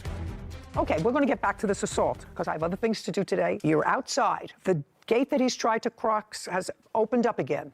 And he got really angry. He was saying a lot of curse words, you know, you need to remove all your, you know what, if you don't remove it, I'm gonna remove it for you type stuff. And after that, he swung with his right hand and it connected with my face. After that, he started punching on all of us, so we had to defend ourselves and fight back. And then an altercation got started, and everybody was fighting with everybody. So it was the three of you and him. Yes. Okay. Correct. Did you go to a doctor? No, but I was. Just a second. Did you take photographs of your face? No. What about you? Deborah, were you hit by the Yes, I was. defendant? Yes, I was. Where were you hit by the my face and my Did you- foot. No pictures, and I didn't go to the doctor. I self-healed. Good. And what about you, Miss Carter? Where were you to the hit? doctor. I had to go to the ER because I had to get stitches. I had 9 stitches. Okay. And- Well, tell me about the stitches. That's what I want to know. How did the cut that required the stitches take place? When he was attacking us, he was swinging on me, and he had a blade in his hand, and I thought he was punching me, but really when I was blocking myself, he was taking. That was the second occurrence, because after the first one, we tried to leave the situation. He was upset and put out a knife. We thought we were leaving. Yeah, with he a just knife. came back with the knife, and now I'd like to see the records. Here's the knife records, and then here's the police records on when he was arrested, and that's just like my stitches and what doctor I went to and like my medication. Okay. Now I'm going to take a look. Okay, Mr. Ashley, the only thing that I actually want to know about from you is there's no question in my mind that the plaintiff did not cut herself. No question. I want to know how she got cut. I don't know, sir, Your Honor. I didn't even have a wallet on me. I'm 75 years old. I wouldn't even argue with her. I went to the back door, the gate, and they had a trash can where they had propped it open. So I went to move the trash can, and that's when this one hit me and knocked me down. And when I was coming up, Deborah hit me in the head with a 2x4, and blood just went everywhere. Did you go to the doctor? Yes. I'd like to see your report. It's in the record.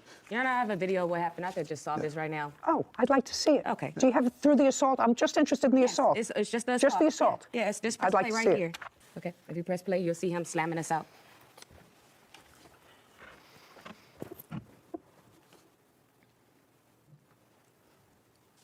I don't see any assault. Well, yeah, but I tell you, my phone fell out the hand. Well, I'm just saying then that don't he- show me what I can't see. All I know is he has medical records that he received 5 staples in the top of his head on that date. And that's not something he did to himself. No. Get up, stand up. He Where did do you do think that. you are? You think he did that to himself? Yes, do you see the tire behind him? He just fell over it. That's And exactly all what that wood happened. behind him, he fell on that Shush, stuff. listen to me. Blunt head trauma, which is what the emergency, which is what the emergency. yourself down. Okay. You attacked us. You You're have- attacking us in pleasure. Listen to me. Listen to me carefully. You have now sit.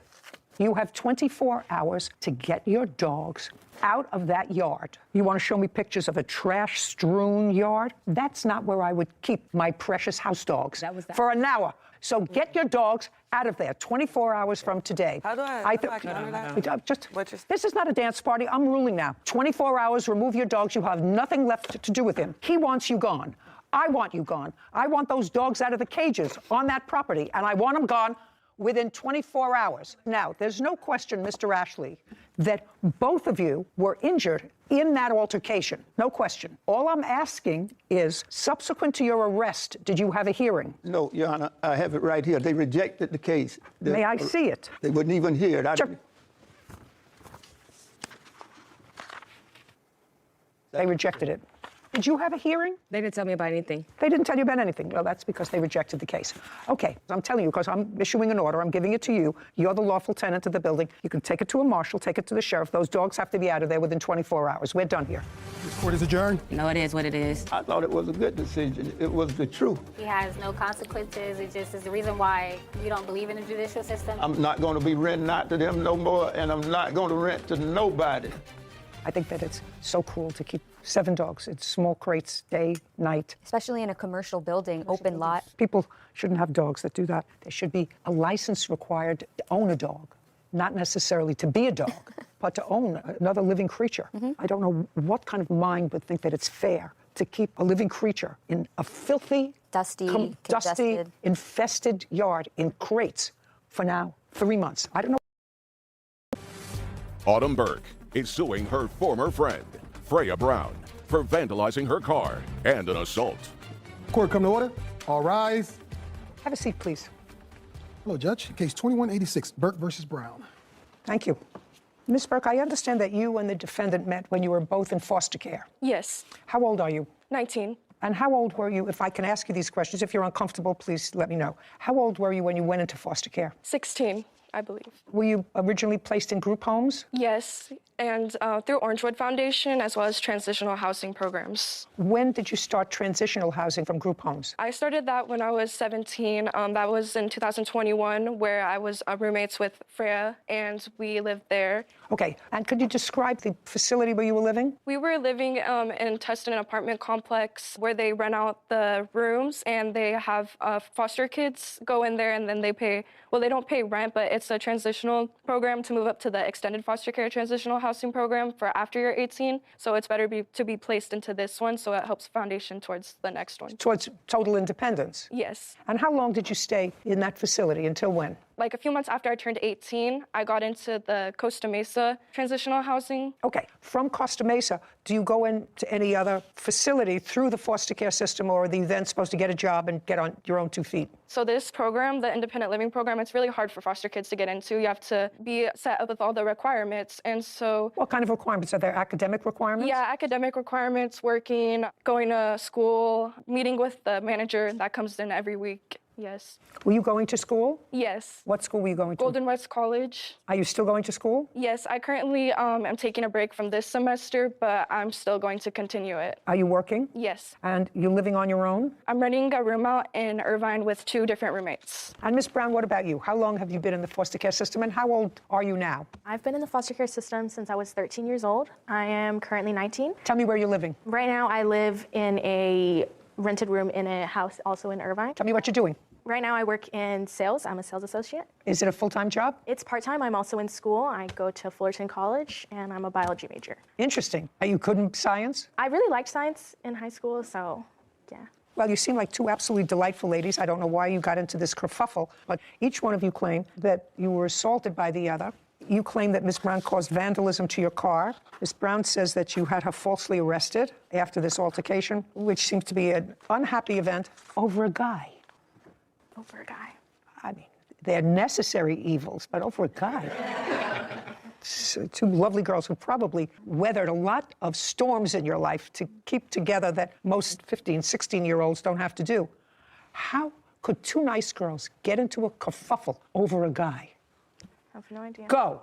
Okay, so on September 2nd, near 10 p.m., I was cooking us dinner, and Freya's sitting at the counter, and then while I'm cooking dinner, I get a call from my ex, and he's just... From your ex-boyfriend, not ex-husband? Oh, yes. From your ex-boyfriend? Yes. Okay. And his name is, what's his first name? I would prefer... Let's call him Cat. Cat, yeah. So you get a call from Cat. Do you know Cat? Personally, no, I do not know him. Have you ever met him? No, I have not. Okay.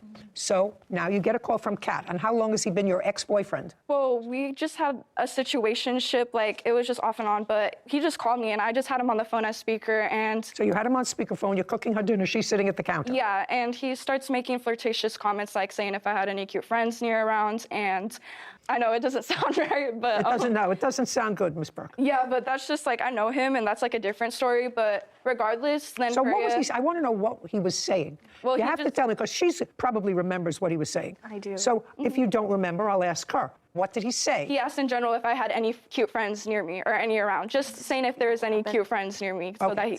Okay, so your ex-boyfriend calls you and asks you if you have any cute friends around. Yes. And you didn't just hang up on him. Well, yes. I told him, I said that I can't like see him tonight and that he shouldn't be saying that. But the call ended because he had to go because he had to go back to work. So it ended quick. Wait just a second. He must have said something that annoyed her. That was it. He just asked What did if he I had... Okay. You don't remember. What did he say? He called her. They were talking for a minute, and then she was saying, you know, oh, I miss you, this and that. And he was like, can I come over? At which point she told him, oh, I'm with my 2 friends. And he was like, oh, what do they look like? Are they cute? How old are they? Which I thought was disrespectful to me and also disrespectful to her. I was trying to be a good friend. I informed her of it. And No, so he was acting like a guy. Yeah. You know, yes. Think before you talk. There's no filter here. So he's saying, oh, really? You can't come over? You have 2 friends? Are they cute? Are they nice looking? And just to tell you, Miss Brown, I don't think it was disrespectful. I just think it's a stupid remark. No, Do you understand? I understand, It's but just stupid. the tone and then the content, because it was on speaker, like I could hear everything. So when he hung up, what did you say to her? after they hung up, I didn't say anything to her. She said to me, she was like, "You don't know him. You know, like we're in love." And you said She's to her? basically saying, "I don't know him." So I was like, "Yes, you're completely right. I don't know him, but I don't want to hang out with him." Basically, is what I told her. Well, was he coming over? No, I was just telling her, like. And what's your version? After he hung up, let me hear your version of what she said. Okay, so after I hung up, it was just practically some of what she said, but it was more in an aggressive way and with a lot of attitude. And show me. I get done with the phone and I'm cooking, and then she wants to like humble under her breath and like say like, I don't know, just rude things about the call and like just looking at me weird. And I'm like, what's the problem? And I was Okay, so she's looking at you weird, and you say, what's the problem? And she says, I don't know. She was going off and about, and then she started throwing trash on my counter and then threw it at me. Your Honor. Yeah, you did. That is not true. No, I have to tell you something. So far, it makes sense. But then I don't want you to tell me she just went from nothing disrespect to throwing food around the counter. That didn't happen. That did not. Okay, so before she started throwing the trash on my counter, she was saying how that I had attitude, but I was telling her that I didn't have attitude. I was trying to de-escalate the situation. She had attitude. So far, we're not attitude. So far, she's mumbling. No, that's what you she said under her breath. Yeah, and then so she, I don't know, she would, like I said, it was a snap of a finger. Like, I'd never seen her switch like that. And, you know, I was confused. And then after she threw the trash, I told her to grab your stuff and get out of my house. And so I gave her time. She went in my room, grabbed her stuff. I waited by the door. I had it wide open. And she's just cursing and yelling and just like, I didn't want her in my house. And if I would have known she was like that. No, let's not. Don't go down any tributaries. When you got out to the car, she had a brick in her hand. Was there any damage to the car? Yes, I have photos, proof to the left driver's side, and there's a video as well of the neighbor's Ring camera showing her vandalizing my car. Okay, I'll see the video.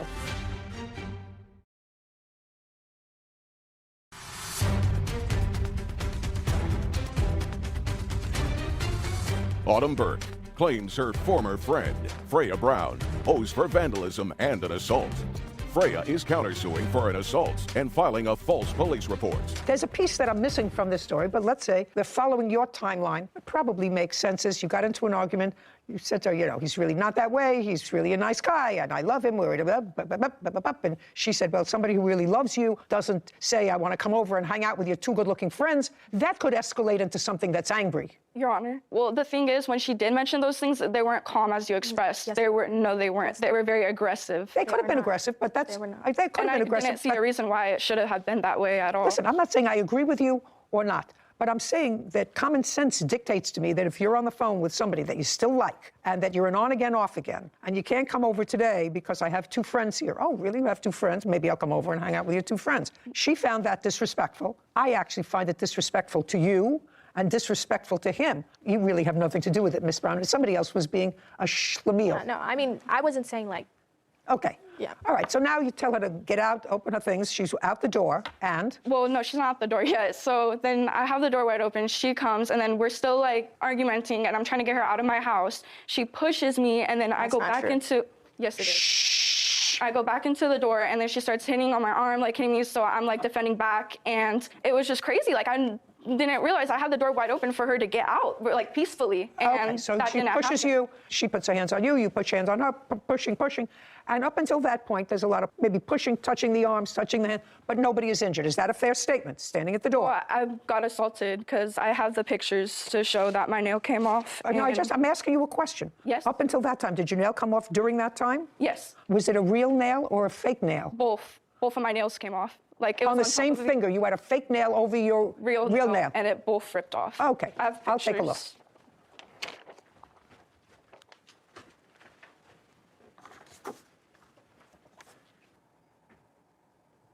Okay, I see a black and blue mark here that's under here, right? Yes. And this is on your hand? Yes. What was this? From blocking her hitting me. What was she hitting you with? Just her hands. Like, she was just like a cat fight. Like, she just went crazy. And so I was defending her out, trying to get her out of my house. Okay. Did you respond to her hitting you? Yes. Yes. Do you have any photographs? Yes, I do have I'd like to take a look.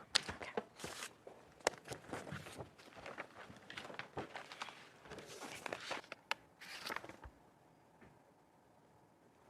So I see a scratch above your eye and a little bruise on this part of your hand.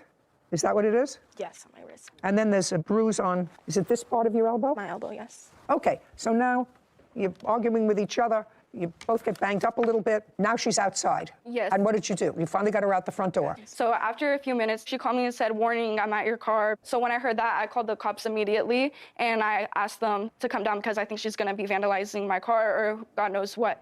And then so when that happened, me and my witness, Jasmine, we walked down out of my house because I wanted to go see, like, if my car, like, what was going on. And so as I'm walking out, my car's parked over here.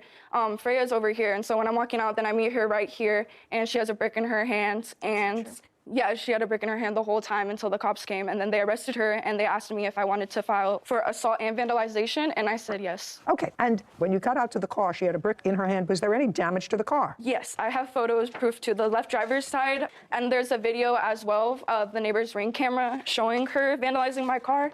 Yeah, Oh, let me see the damage, and then I'll see the video. Thank you.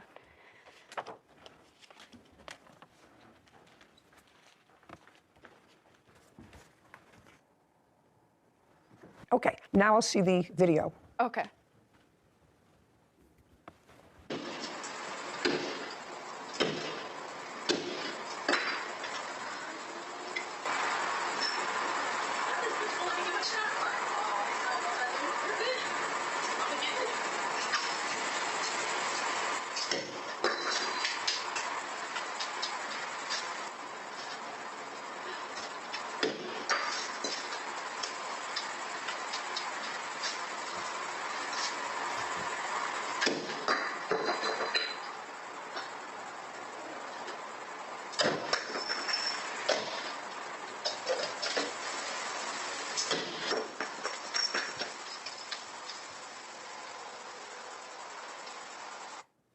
Okie dokie. That's where you were arrested, Miss Brown? Yes. Have you ever seen that video before? I have not. You have not? No. Okay. Can I see the estimates to the damage Yes, to your ma'am. car? Tell me when you bought this car. I bought this car on August 1st in 2022. It was my first car. I paid for it full, all by myself. You paid for it in cash? Yes, and a check. Okay. How long had you been saving for the car? Oh, I've been saving for it for years, like a few years, ever since I've been working. How much did you pay for it? I paid a total of, I believe, $7,300 and something dollars. Okay. So the estimate to fix the car is $3,777. Yes, ma'am. And the next thing is the price of the vehicle, for which you paid $7,350. Yes. Now, Ms. Brown, one would say to you as a result of seeing that video, temper, temper, temper, you may have a temper, you can't do what you did. Would you acknowledge that you can't do what you did? Yes, I acknowledge. Great. So that means that you have to take care of this problem. She hit me first, Your Honor. And we're not talking about hitting. I understand. I'm talking about vandalizing a car. She says the weapon was a knife. It was. And the knife was being held by you. Yes, that's So you self-defense. took. Oh, she said it's not in self-defense anymore, madam. It's not self-defense. She's out. She's away from you.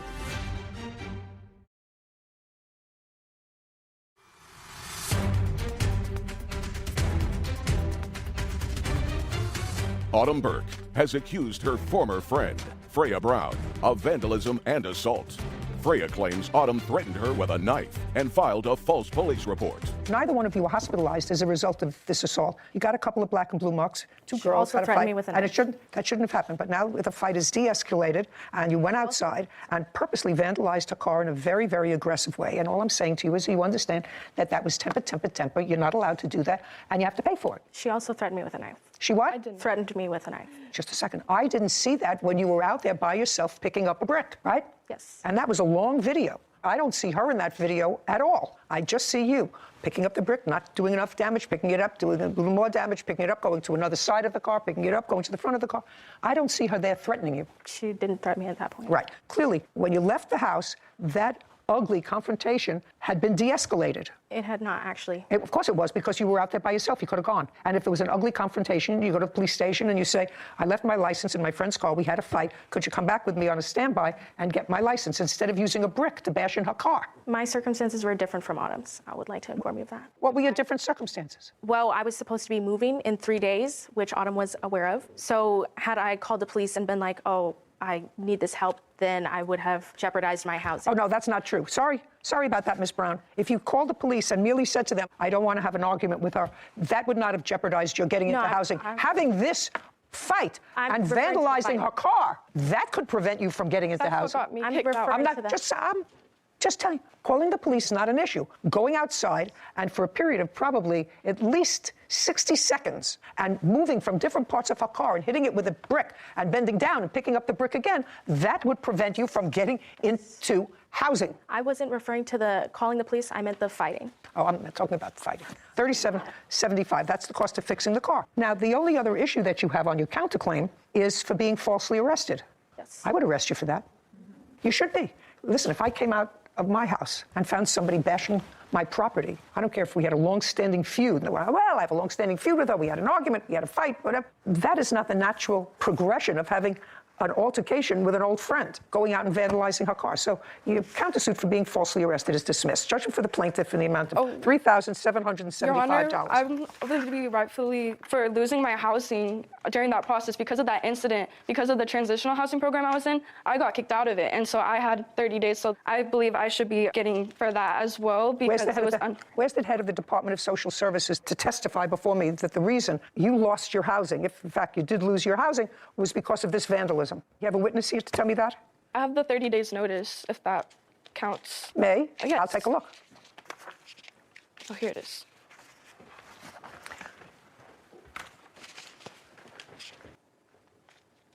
This says, letters to give you written 30-day notice to move out of the transitional housing program. You were involved in a verbal physical altercation which involved a weapon with another individual and resulted in the police being called on September 1st, 2022. When you entered the program, you were informed and signed paperwork agreeing to our program rules and expectations. Who was it alleged that had the weapon? She had a knife. I bought it as self-defense. I dropped it right when I saw you. Just a second. No, you didn't. Yeah, I Just did. a second. No, but just a second. She says the weapon was a knife. It was. And the knife was being held by you. Yes, that's So you self-defense. took.